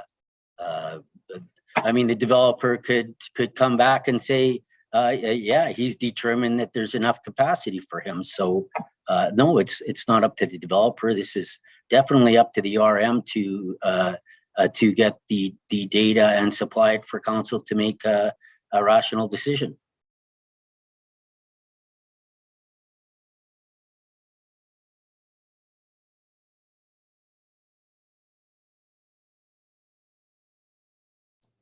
You're still on mute, Councillor Link. I apologize. Thank you, Mr. CAO, for that explanation. And would it be possible to email Councillor the information that you had up on screen? Thank you so much. Councillor Kleiber, any questions, comments? Yeah, I don't understand why administration hasn't done a report already, because this was an open house on February 23rd this year. There's been more than enough time to put a report together. I actually recall our CAO and yourself, Mayor, appearing at that open house, advocating for services, for water services. Now, under the secondary plan and under RC, this area is allowed to have wells. It doesn't require services. The other thing is that you've put in holding tanks everywhere. Holding tanks on this side of McPhillips, holding tanks on Slater, holding tanks everywhere. So quite frankly, you don't need a septic line. You can put in holding tanks. So this land could be developed. And usually we do not decline a first reading on anything because we want to trigger all those agencies. So the RS designation would then result in lots being a minimum of 44 feet in width, minimum. So if we service it, it's going to be smaller lots, not larger lots. The RC is going to allow 60-foot lots.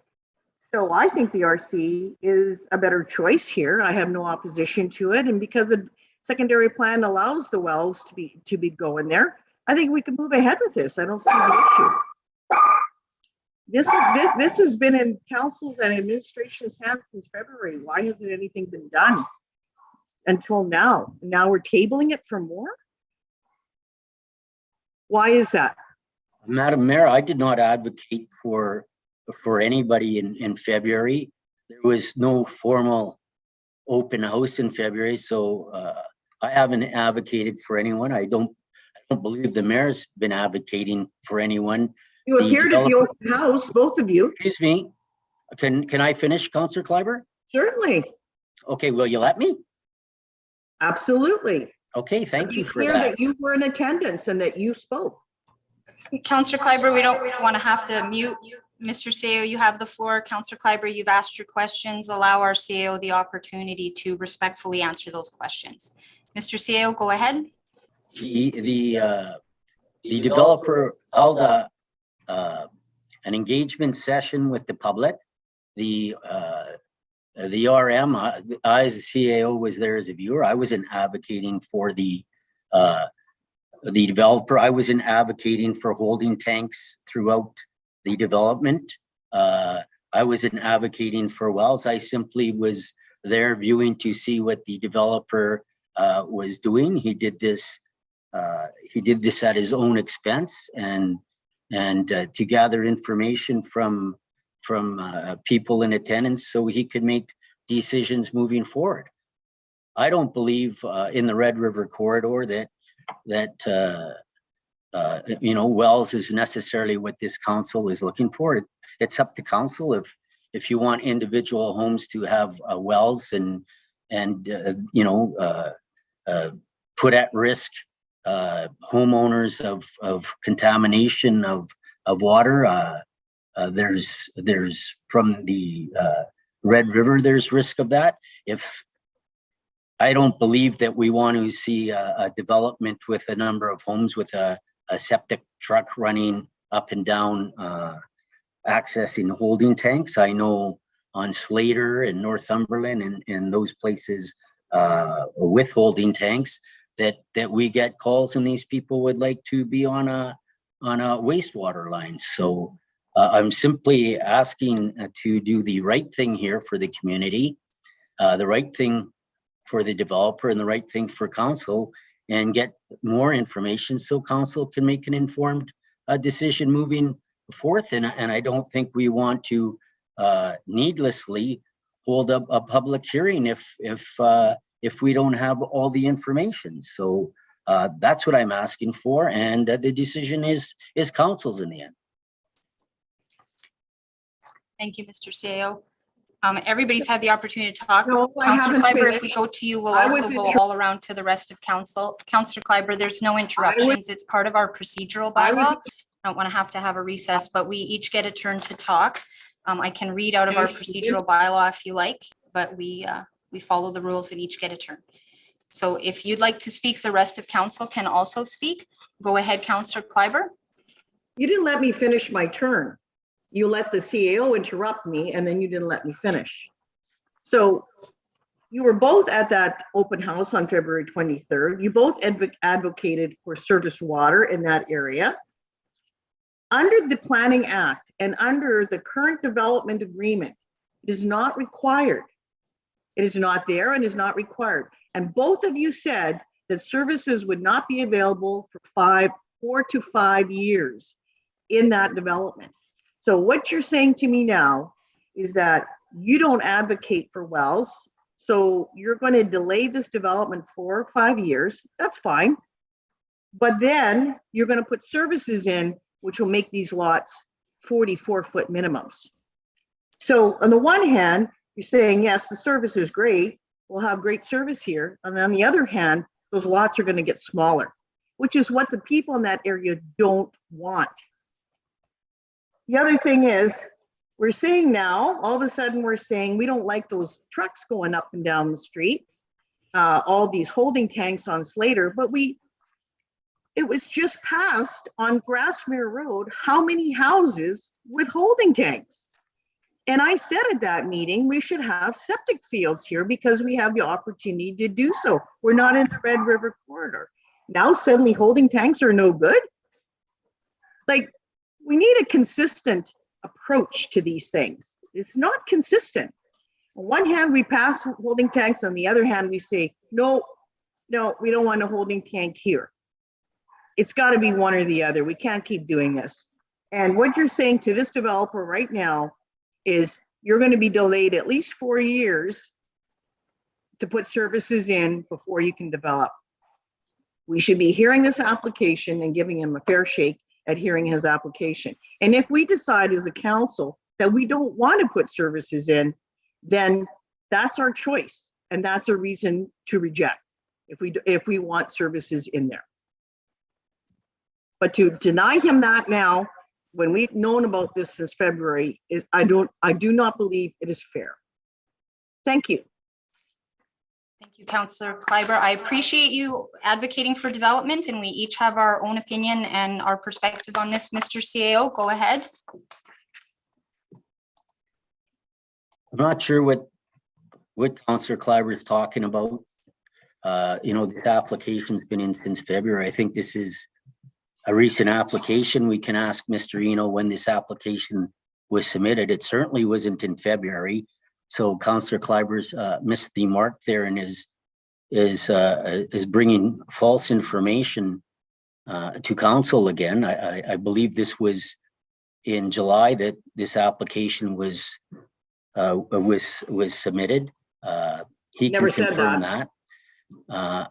Also, we're talking about a development on North Main here in the Red River corridor, so we have to keep that in mind. There's no septic fields, so Councillor Kleiber is advocating for septic fields here, and they're not allowed. So I need to be clear with her that you can't do septic fields in the Red River corridor.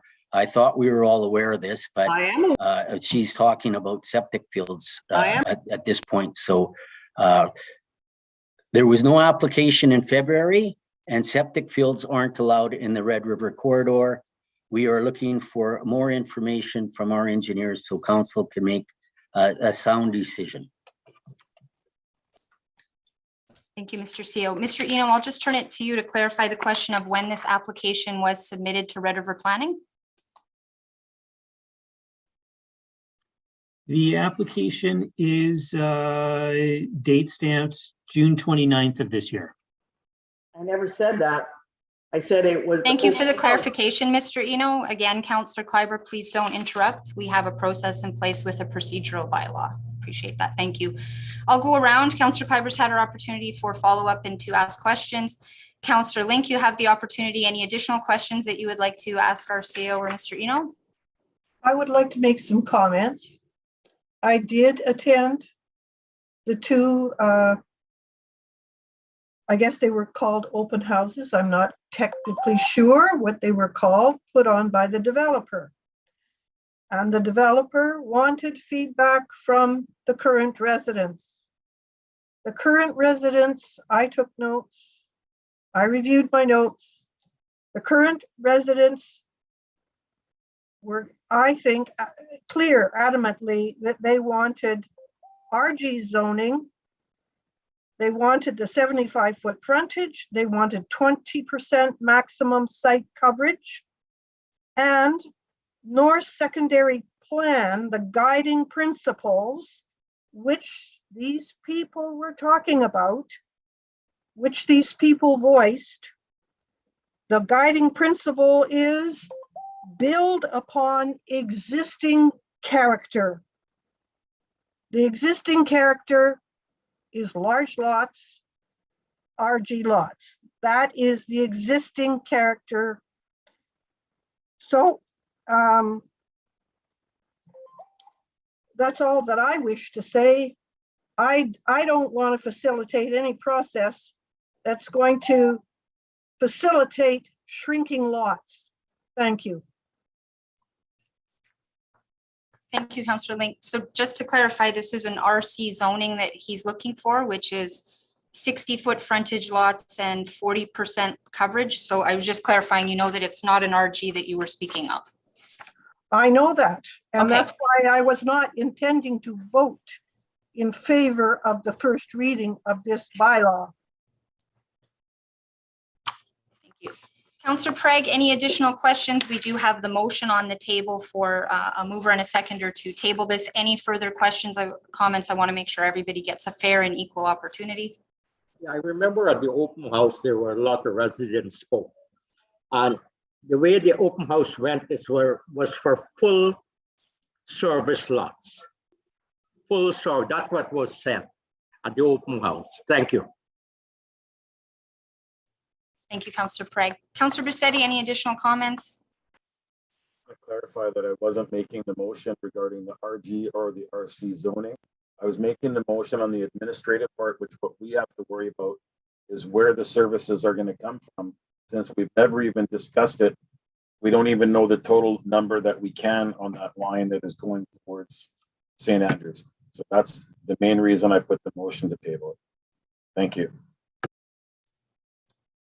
Thank you, Councillor Bisetti. A couple comments from my end. I'm very disappointed at the misinformation and outright lies being shared by Councillor Kleiber. Attendance at an open house from council members is strongly encouraged so that we can hear what residents have to say and what their concerns are. And so all of council attended that open house.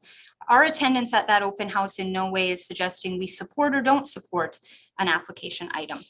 At that open house, at that time, water was an additional cell added to our reservoir was about 5 years away. Our municipality has been very fortunate in that the provincial government has provided funding for an expansion of that cell. So within the coming months and year, we will have an additional cell. So while we may have the water capacity, as our CAO pointed out, no water lines extend past the Rivercrest area past Northumberland. So bringing water there would be a challenge and would be something that would need to be explored if water is going to go there. There was some misinformation about we're not going to make this 44-foot lots. I'm not sure where that's coming from, but there's a real lack of understanding or miscommunication that this developer is bringing forward 60-foot lots. And so there's no ad service to make 44-foot lots. This is a serviced area in the Middle Church home and in the West St. Paul North secondary plan. And so I encourage Councillor Kleiber to read the secondary plan about what the requirements are. And I really appreciate our CEO bringing this to our attention, because the West St. Paul North secondary plan is really specific about servicing, municipal services and utilities. Municipal services, that wastewater treatment are included in this part of the plan, and that the objectives are to provide residents with safe and reliable wastewater management through the use of a trunk sewer system and policies that guide the future transitions to the new system. 2, it is the municipality's responsibility to ensure the municipal wastewater system can accommodate more density developed residential area in the future. And so what he's proposing here is a 60-foot lot going from agriculture, putting residential on here, and we need to accommodate that. And so we've also received letters in the past that Red River Planning has and that we have, where new homes along Main Street need to be connected to sewer. We're not to be sticking holding tanks in along Main Street. And so this is a little bit different than our Middle Church Secondary Center, which has higher density, but it calls for more density, and they've applied for 60-foot lots with 40-foot coverage. So I think before this proceeds, as our CEO has recommended, and before we involve the public and engage them on whether or not they're supportive of 60-foot lots and 40-foot coverage of homes and 5-foot side yards, before we get into all of that, if we are unable to meet the needs of the infrastructure requirements in the secondary plan, and we cannot, quote, accommodate more densely developed residential area and accommodate homes in this area with wastewater, and we don't have that capacity on the St. Andrews line, which is what this would connect to, then we're wasting Mr. Eno's time in doing a full-scale report on all the other details. We're wasting our residents' time having a public hearing to ask for something that is not possible through our infrastructure. So I fully support Councillor Bisetti's request to table this so that we have more information about what that line looks like. And not only for this developer, so that he's not going through something and gets approval or not approval for something he can't possibly do depending on what the infrastructure looks like, but for residents in West St. Paul that are in that area, that if this were to go forward and we only have 1,100 units on the St. Andrews line, it would be impossible then for possibly River's Edge to have their plant upgraded in the future, and it has a life cycle. And other residents in the area who may have failing systems and need to hook on, they may not get that opportunity. So I think at this time to have that table paused and have our Stantec engineer come back and provide us with additional information is really prudent for our residents. And that's my opinion on that. Counselor Bisetti, as the mover, I would ask, what is your timeline in terms of tabling? Mr. Cio, maybe I go to you in terms of how much time the engineer needs and if our mover and seconder are okay with that. I would suggest, Madam Mayor, that that we do it the first meeting we have in November. Counselor Bisetti, are you all right with the recommendation of the first meeting in November? I can't tell you how much time an engineer needs. I'm gonna take the advice of the CAO. That's not my forte. Counselor Craig, are you all right with the recommendation of tabling till November? As a Yes, I seconder? am. Thank you. So I have a mover and a seconder. We've had council discussion on that motion. I will ask for a recorded vote and I will call for the question on the motion of tabling till November 1st meeting. All those in favor? Opposed? And the planning item is tabled till the first meeting in November. Thank you, Mr. Eno. Our next item is 6.2. And that is a Blackdale Road item. And I'll just ask for your review for council to refresh us on what that issue was, and then we will discuss and vote on that matter.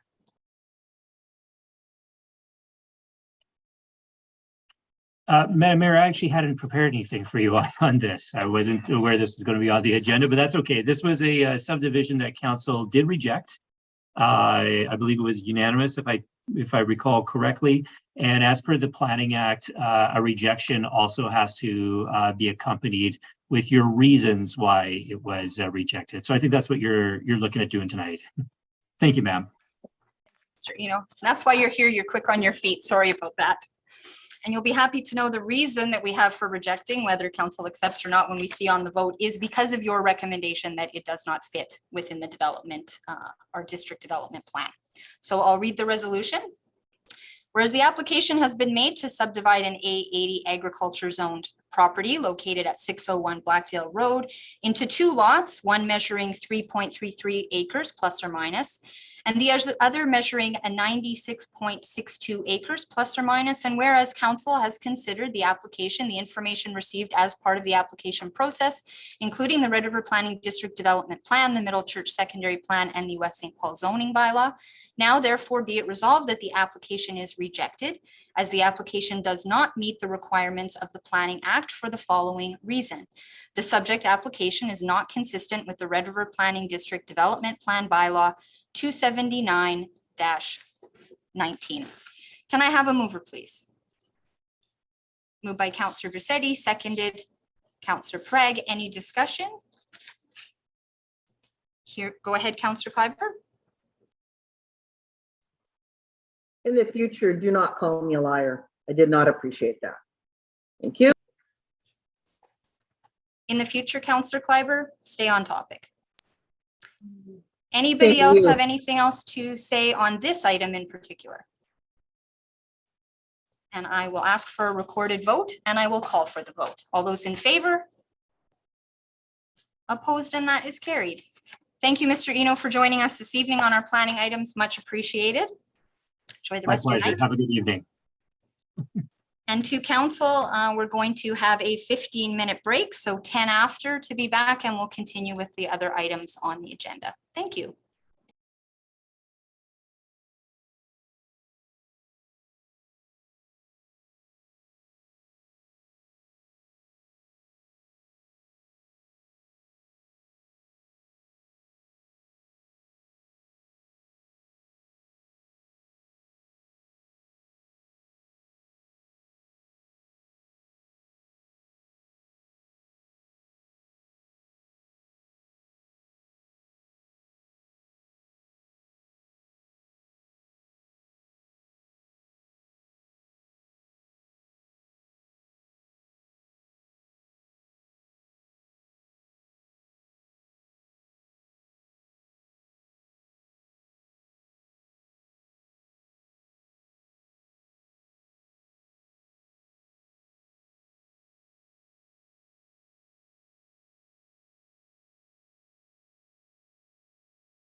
right, welcome back from our break. We will resume our regular planning meeting agenda.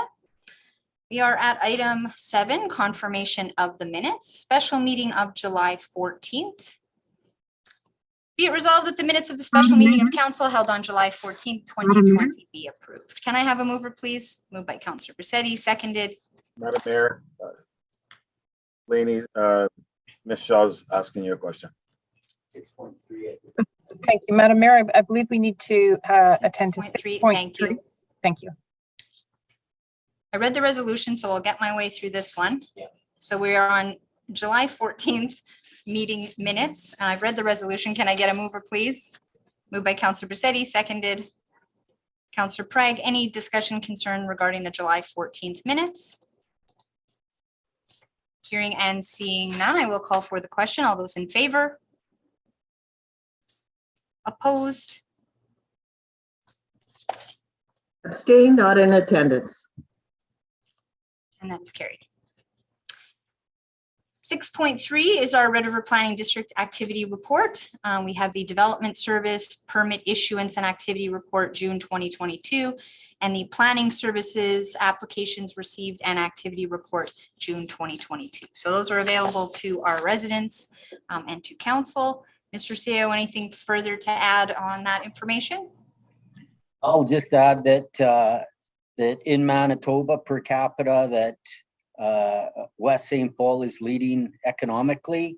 In the capital region, we are definitely the leaders. We are the driving force in the Red River Planning District. Revenue for the district and permit activity is at an all-time high. I've had calls from the province and have talked to the province congratulating us on how good we're doing in West St. Paul. So the proof is in the pudding. The data is there for anyone that wants to look at it online and see how strong we're doing in West St. Paul. Thank you, Mr. Cio. Any comments on the planning reports? Okay, we're accepting that as information there then on the agenda. Down to 7.2, regular planning meeting of July 14th. Be it resolved that the minutes of the regular planning meeting of council held on July 14th, 2022 be approved. Can I have a mover, please? Moved by Councillor Prague, seconded. Councillor Braccetti. Any comments, concerns regarding our regular meeting on the 14th? Hearing and seeing none, I will call for the question. All those in favor? Opposed? Abstain, was not in attendance. And that is carried. On 7.3, we have committee of the whole meeting on July 12th, sorry. Be it resolved that the minutes of the committee of the whole meeting of council held on July 12th, 2022 be approved. Can I have a mover, please? Moved by Councillor Prague, seconded Councillor Braccetti. Any questions, concerns regarding the July 12th committee of the whole meeting? Hearing and seeing none, I will call for the question. All those in favor? Opposed? Abstain, not in attendance. And that is carried. And 7.4, special meeting of August 2nd, 2022. Be it resolved that the minutes of the special meeting of council held on August 2nd, 2022 be approved. Can I have a mover, please? Moved by Councillor Braccetti, seconded Councillor Prague. Any discussion on the minutes of August 2nd? Hearing and seeing none, I will call for the question. All those in favor? Opposed, and that is carried. No delegations for this evening, no bylaws for consideration. We have our accounts and invoice payments there that council has had the opportunity to see, so those are all for information. I will read the resolution on our payroll monthly statement. Be it resolved that the payroll for the month of July as follows be approved as presented. Can I have a mover, please? Moved by Councillor Prague, seconded Councillor Braccetti. Any discussion regarding payroll? Hearing and seeing none, I will call for the question. All those in favor? Opposed, and that is carried. We are at item 12, financial statements for the period ending June 30th. I will read the resolution and we can discuss. Be it resolved that the Council of the Municipality of West St. Paul accept the financial statements for the period ending June 30th, 2022. Can I have a mover, please? Moved by Councillor Prague, seconded Councillor Busetti.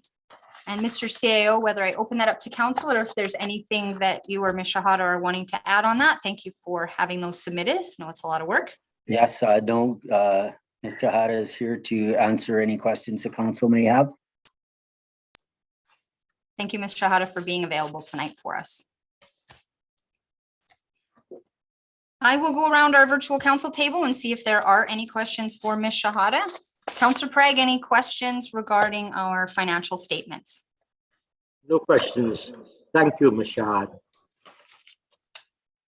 Councillor Link, any questions regarding our financial statements? Yes, thanks, Ms. Shahada. I'm looking at general operating fund balance sheets, reserves, page 1. Have you got it there? Go ahead. Okay. Now I'm looking at the 2 columns at the top, balance, last year balance. Does last year balance mean last year balance as of December 31st, 21?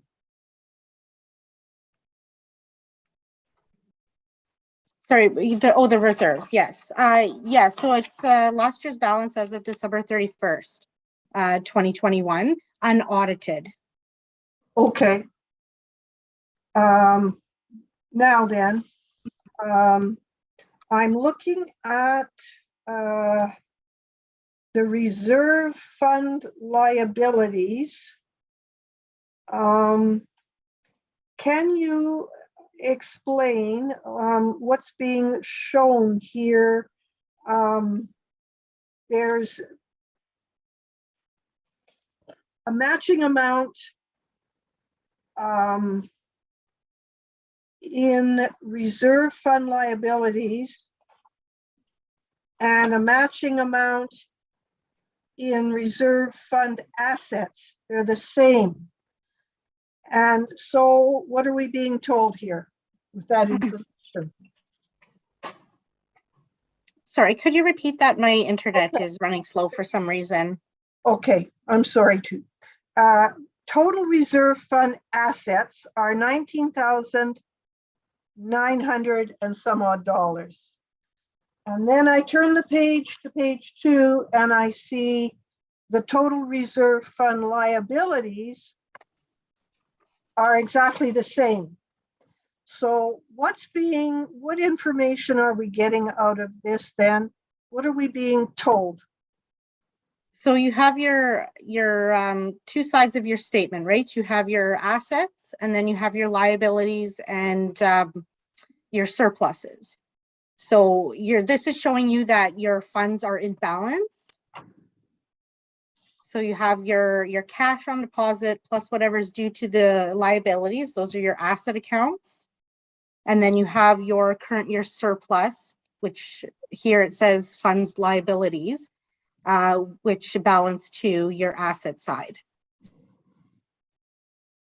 I'm not sure that I get it. It looks like one cancels out the other. The liabilities cancel out the assets. Right, so they're supposed to net to zero, right? So you have one side of your formula, and then you have your other side, which usually contains your liabilities and your surpluses. Those have to equal your assets on the other side. Okay. Thank you. No more questions. Councillor Kleiber, any questions for Ms. Shahada? Am I able to have a dialogue with Ms. Shawada or just ask all my questions? She's going to write them down and respond. Yes, go ahead, ask your questions. She'll write them down and respond. And I'd ask to please be respectful. I am respectful. That's why I asked the question. Ms. Shawada, on the general operating fund revenues.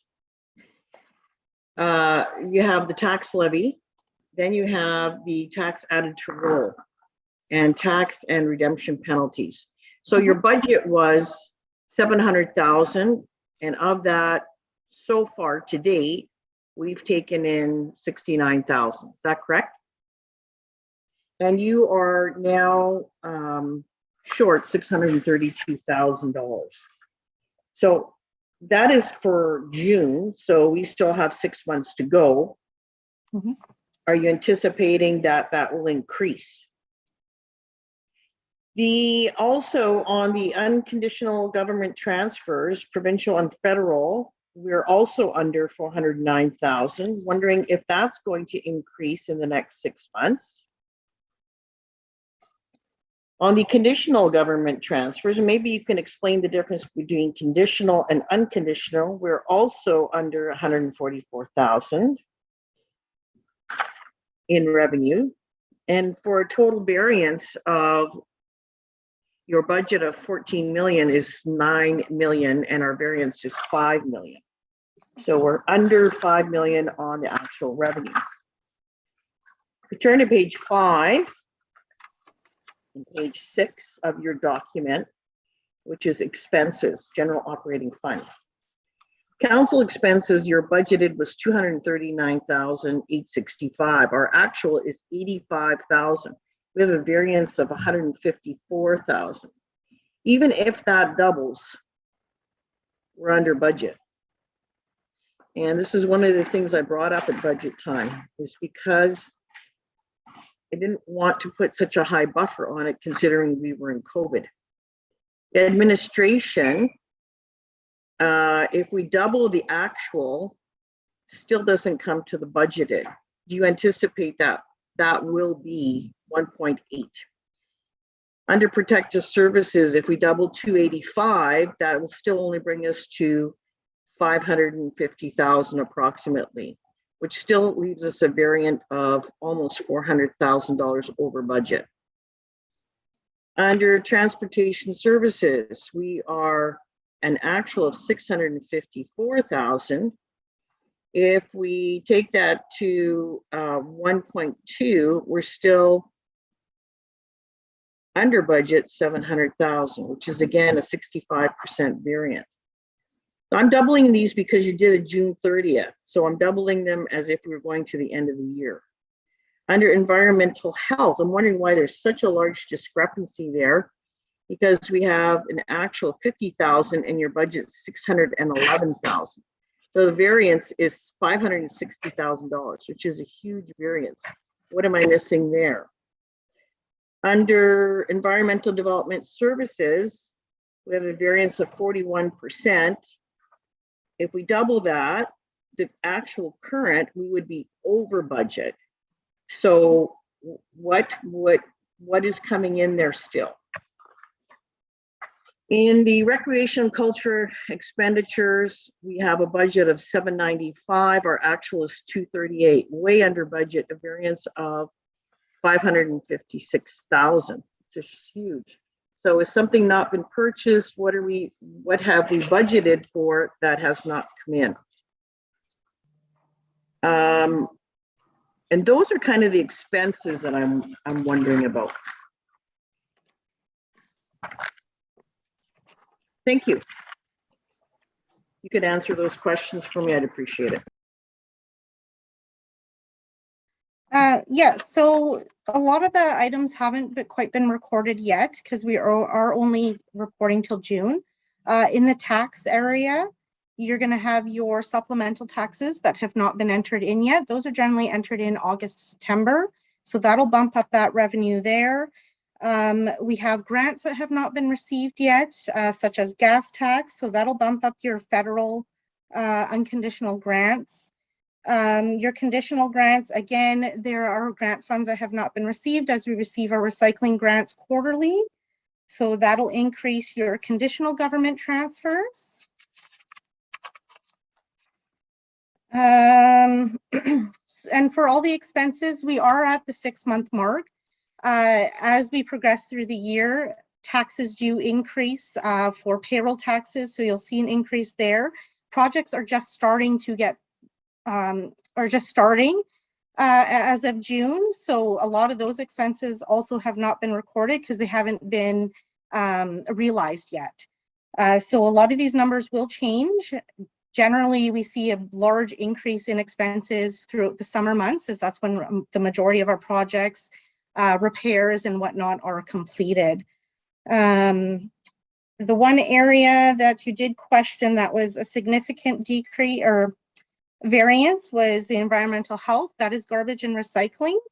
I'm in the process of reconciling our garbage and recycling invoices to ensure that we are being invoiced correctly. I don't want us to be overpaying for bins and services there. So that's the delay there. And like I said, other expenses, they're expected to come in. Recreation programs are going to be ramping up in the fall. So there'll be additional expenses there for operating those programs as well. You also stated in your report that you turned over the unaudited statements for 2020 on June the 8th. Correct. And you were expecting them back. Have you received them yet? We have not. The last I heard from our auditor is due to summer months, it's limited staff at their office. I'm in talks with them to get the statements hopefully in the next 3 to 4 weeks. I'm anticipating sooner than that, but I don't want to put that nail in the coffin there. So are they doing both 2020 and 2021? They're currently doing 2020. I can't do 2021 until I receive 2020 back for adjusting entries. Okay. So it's in the process on my desk. Then I need to hand it off to them. Right, because you've got to keep the balances correct. Right. And lead the balances into 2021 in the correct. Yeah. Yeah. Okay, thank you. Councillor Bisetti, any questions for Ms. Shahada? No questions. Thank you. No questions from me as well. I want to thank you, Ms. Shahada, for being here. I would just like to follow up based on some resident comments and things that have been said in the community about our taxes. Ms. Shahada, you do an amazing job behind the scenes to get this work done. And life interrupts and COVID interrupts and maternity leaves and our staff, which is a slimmed down staff so that we're not wasting any tax dollars. You guys do an amazing job on what you do. So thank you for that. Just to highlight a few things that stick out for me, not necessarily with the financial plan, but as a reminder, just because of misinformation and things that go out there.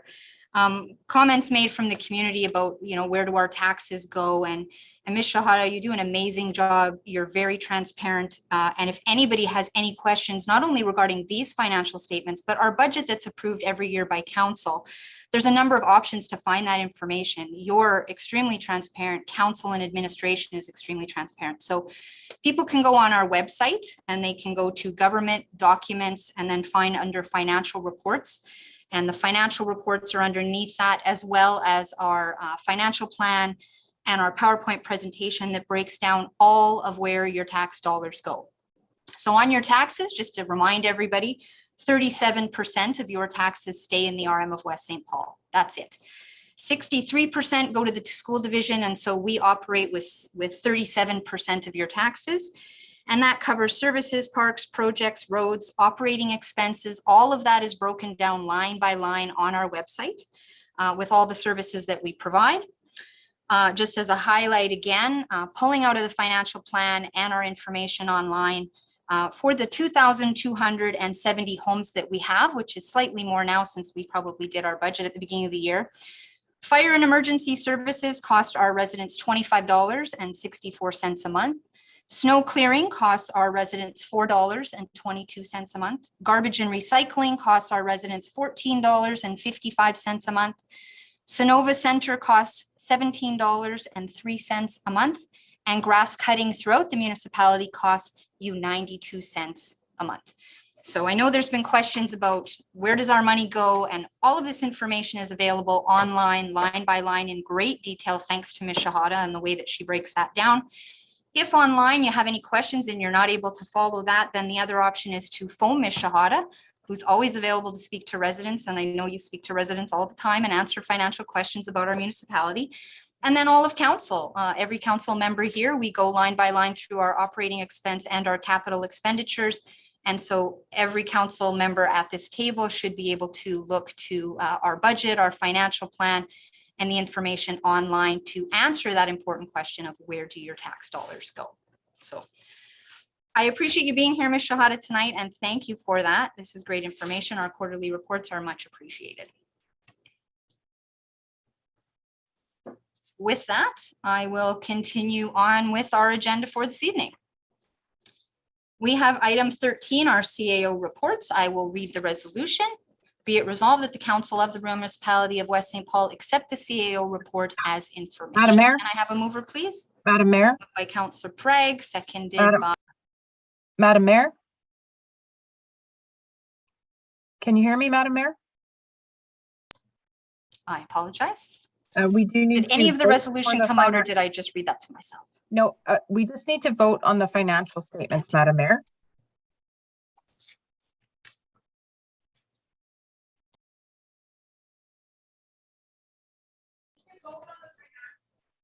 Thank you. Did I have a mover and a seconder on the financials, Ms. Shaw? Yes, Madam Mayor, you have.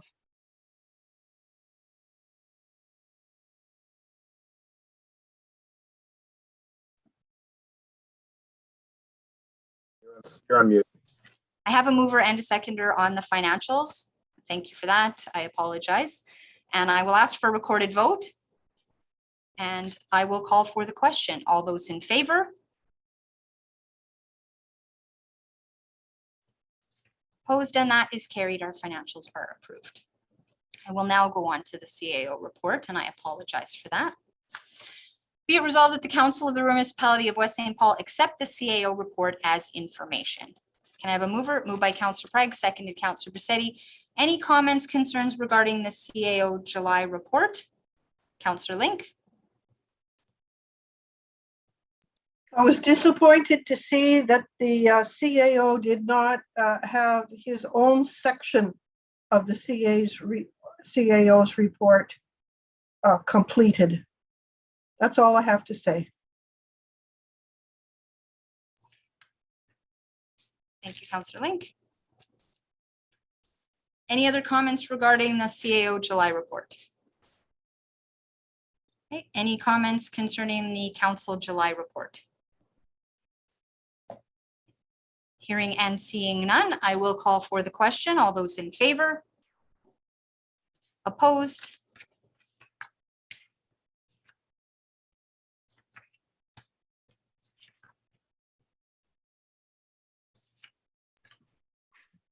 Sorry, did you not see my hand? No. Favor? Nope. There you Thank are. you. Sorry. Councillor Link, I did not see your hand as well, if you voted in favor or opposed. I raised my hand in favor. Thank you. And that is carried. 14.1, we have miscellaneous correspondence for the month of July. Be it resolved that the Council of the Rural Municipality of West St. Paul accept the miscellaneous correspondence for the month of July as information. Can I have a mover, please? Moved by Councillor Bisetti, seconded Councillor Prague. Any discussion on the miscellaneous correspondence? Go ahead, Councillor Link.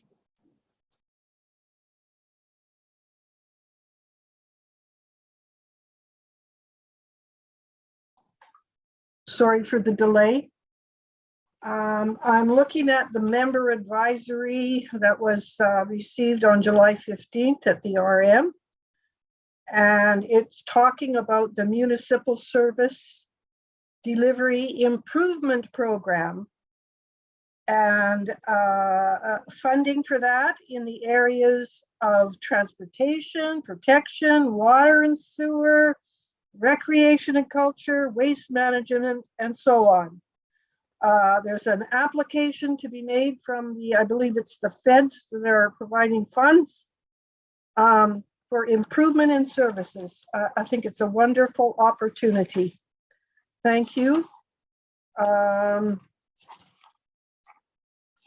I was also wondering, there's another member advisory, July 27th, received about the Community Safety Officer Program. I was wondering, who is the Community Safety Officer Program in the RM, and will that person be sent to this training course, which looks like a wonderful opportunity for staff training. Thank you. Mr. Cio, I'll refer that question to you, who is our community safety officer. We have Terry Ferguson and Ken Azaransky that review those positions, and we're looking at if we're going to send somebody to that. We're really busy throughout the summer, and there's a lot of issues going on in regards to bylaws, beautification. So we're more focused on some of the tasks at hand that are taking place in the community right now. Thank you. Any other questions regarding miscellaneous correspondence? Hearing and seeing none, I will call for the question. All those in favor? Opposed, and that is carried. 15.1, we have our miscellaneous meeting dates. Be it resolved that the Council of the Municipality of West St. Paul authorize attendance at the following meetings as listed. Can I have a mover, please? Moved by Councillor Prague, seconded Councillor Bisetti. Any questions, concerns regarding miscellaneous meetings? Go ahead, Councillor Link. June 23rd, I believe that Councillor Bisetti was there on June 23rd, as well as Councillor Prague and yourself. And several other people. And on June 30th, I believe, well, I know Councillor Bisetti was there as well as yourself, myself, Councillor Prague.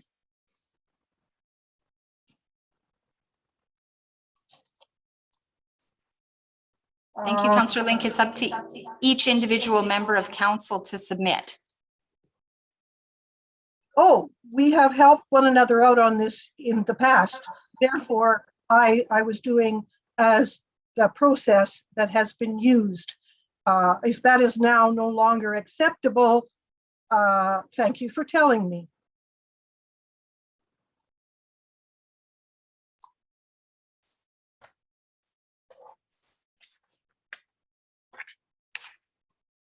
Any other questions regarding miscellaneous meetings?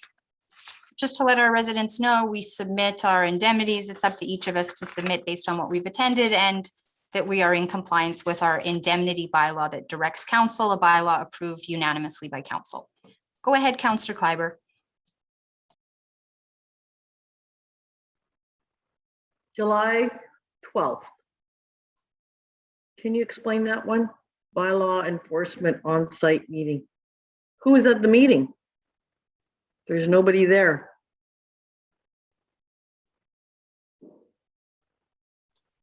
Any other questions, Councillor Kleiber, and I'll address at once? No, I have no other question. I'm just wondering who's claiming that, because there's nobody's name beside it.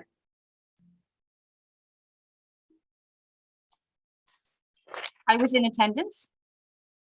Can't speak for other people, Councillor Kleiber, and I was in attendance. I can't speak about a bylaw issue publicly. Those are not public issues to discuss.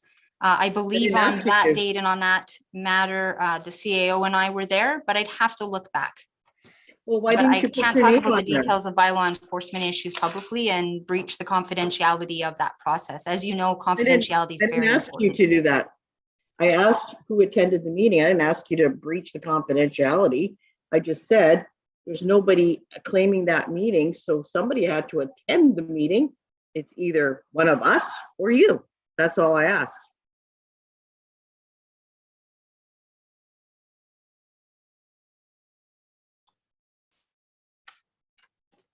Thanks for the clarification.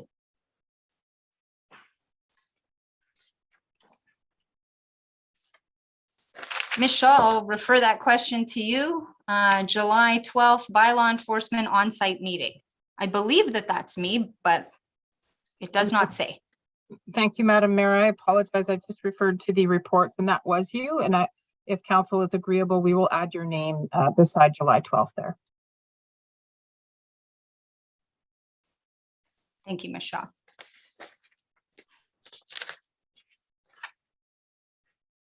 Any other questions regarding the miscellaneous meetings? Hearing and seeing none, I will call for the question. All those in favor? Opposed? And that is carried.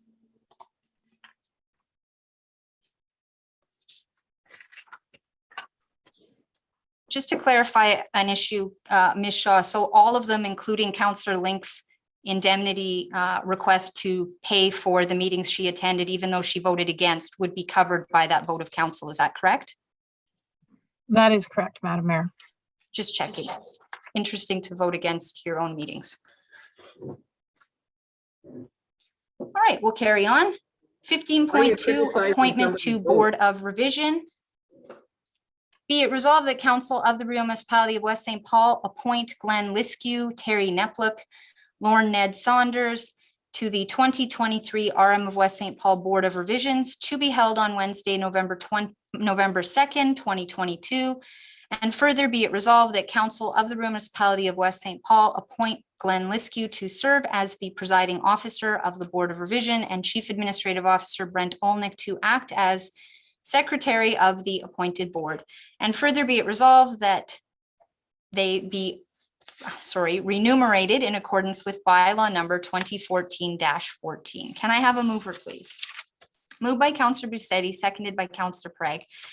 Mr. Cio, can I turn this to you just to remind council of our process here in the contract that was awarded? And Yeah, these three gentlemen were appointed to or placed on the board for a 3-year term, but the process has it with the Board of Revision that you have to do an appointment at council every year. So this will be the 3rd year that we've come for the annual appointment, but they're serving the last year of their term.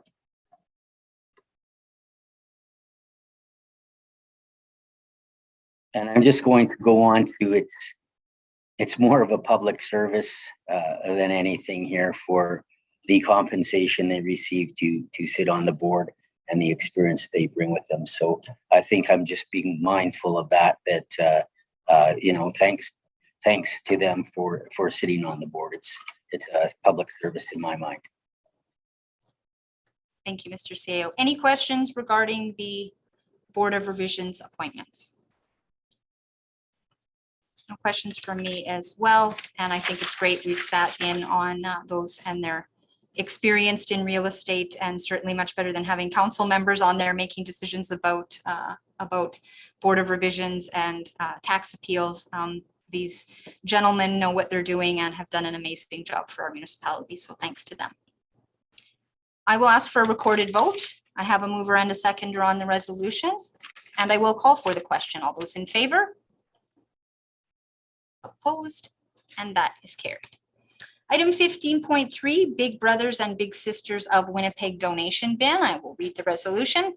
Be it resolved that the Council of the Municipality of West St. Paul enter into a memorandum of understanding to allow Big Brothers and Big Sisters of Winnipeg to house a donation bin for clothes only on site at the Sonova Center with the following conditions. Donation bins are fully insured and a certificate of insurance is provided. Donation bins are placed at the Sonova Center at the location chosen by the Rural Municipality of West St. Paul. Donation bins are picked up at a minimum of twice per week, and the area around the bin will be kept free of any garbage or debris. Big Brother, Big Sisters of Winnipeg will rectify any problems with the donation bins within 48 hours. Termination of this agreement can be done by either party with 30 days notice, and this agreement is for a 3-year term. Can I have a mover, please? Moved by Councillor Busetti, seconded by Councillor Prague. Mr. Cio, either to you or to Ms. Shaw on clarification and some background on this before we discuss as a council. I'll let the MLO talk further to this. We've had this bin on site for a while, but Lainey might want to clarify some more housekeeping items. Thank you, Madam Mayor. As you can see in the administration report, we have had an MOU in place beginning in 2014. The site is well maintained, it's well used, and so we'd like to continue that relationship and are asking for a 3-year MOU going forward. Thank you, Ms. Shaw. Any questions from council regarding this resolution and the request? Hearing and seeing none, I'll request a recorded vote. And I will call for the question. All those in favor? Opposed? That is carried. Thank you. And 15.4, we have a cancellation of the September 22nd, 2002 regular meeting of council. Be it resolved that the Council of the Municipality of West St. Paul cancel the regular meeting of council to be held on September 22nd, 2022. Can I have a mover, please? Moved by Councillor Prague, seconded by Councillor Bisetti. Mr. Cio, any follow-up comments regarding a cancellation of a September meeting? No, we'll be in full bore council. People that are running for council will be campaigning, and there'll be things taking place in the community, usually in October, in that last meeting of September in the 4th year that we no longer have council coming together. City of Winnipeg, the same thing. They have their last meeting in September and nothing further after that. So we're just like the other locations. Thank you, Mr. Cio. Any points for discussion on the resolution from council? Hearing and seeing none, I will request a recorded vote, and I will call for the question. All those in favor? Opposed? And that is carried. Thank you. No notice of motion or reception of petitions. I will read the resolution to adjourn the meeting. Be it resolved that the meeting be adjourned. Can I have a mover, please? Moved by Councillor Bisetti, seconded Councillor Prague. Any discussion? Hearing and seeing none, I will call for the question. All those in favor? Opposed? And that is carried. Thank you, everyone. Enjoy the rest of your evening. That meeting